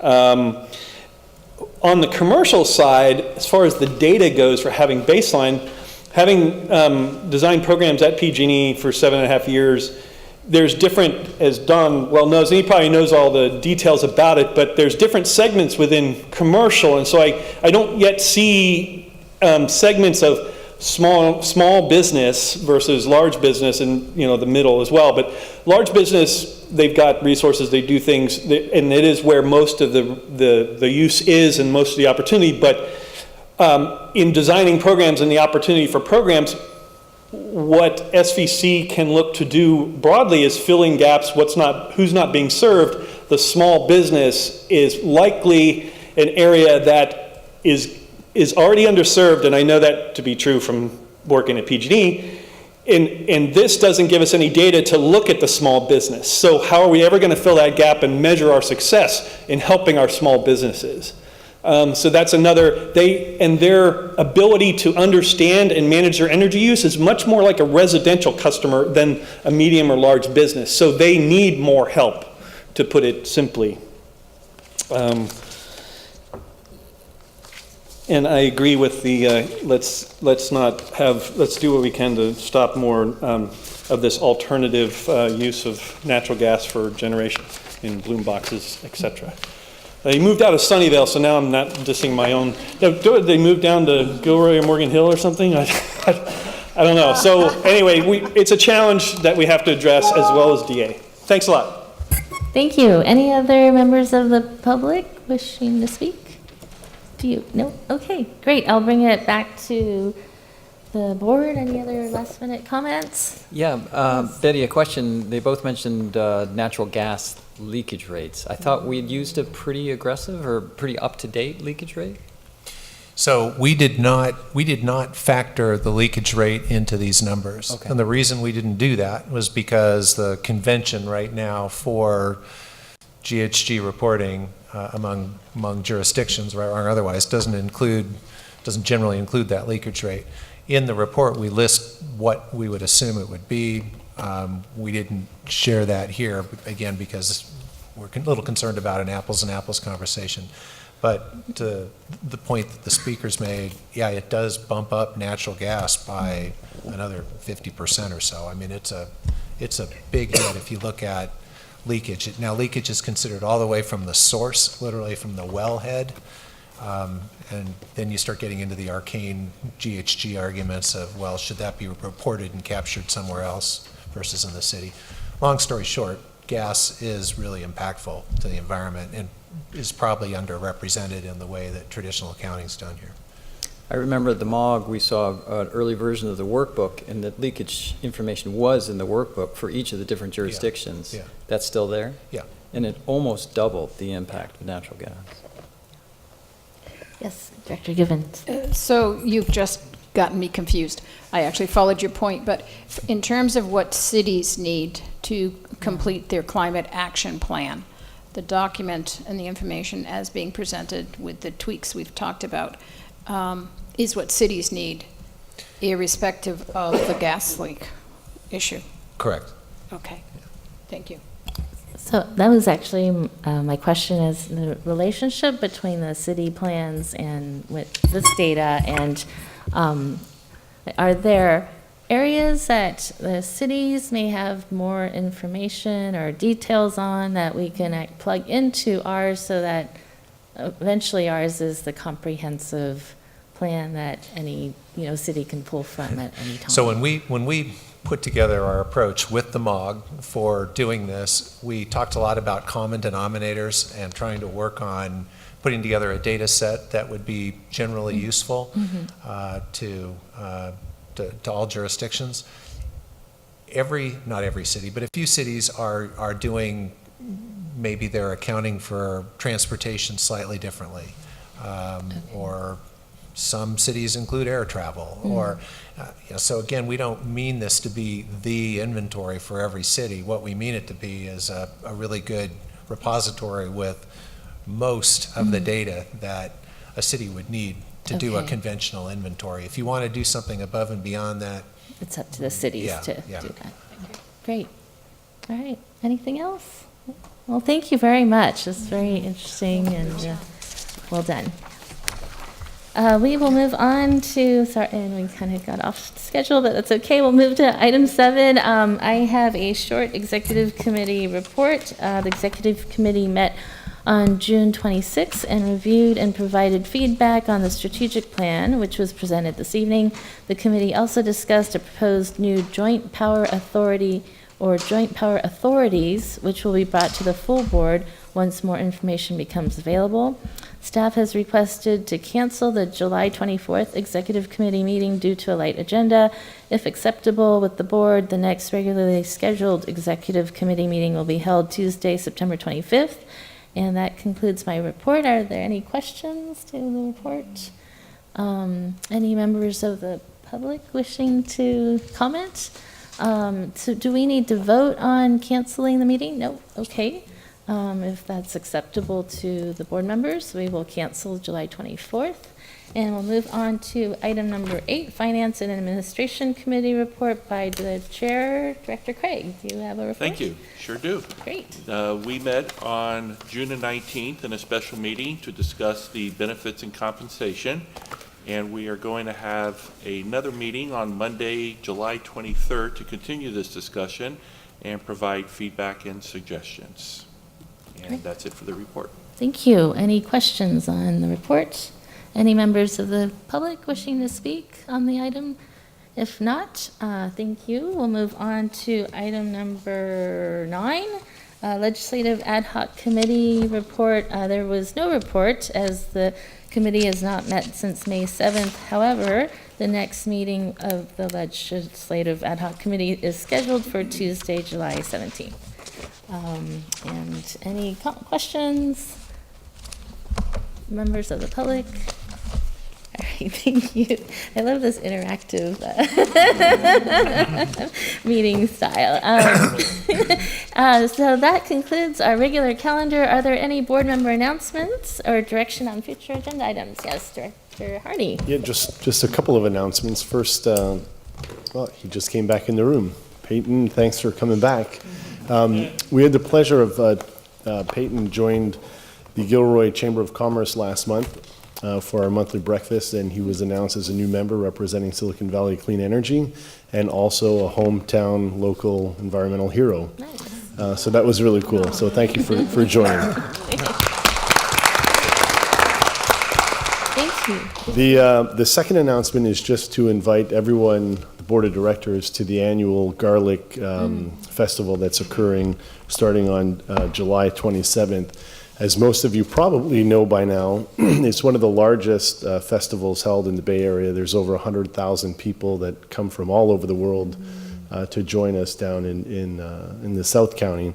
But this year, there'll be 200,000 eyeballs looking at Silicon Valley Clean Energy since SVCE has has committed to provide clean energy at the event. So every single musical stage will be powered by clean energy. Wow. And that was a lot of work done by Pamela and others on the team to make that happen. So I invite all of the public to join, and also the board members here. And as I understand it, it's also the annual family day for the staff, who will be invited down to the Garlic Festival on Friday, which is, I think, the best day because it's the locals' day. So thank you. Great, thank you. Other- So we'll get the free garlic? We will give you free garlic ice cream. Yeah. Any other directors? No? Anything from staff? If not, we stand adjourned at 9:20. Thank you very much. We are off in August, so we will see you back in September. Thank you again. Thank you. Good evening.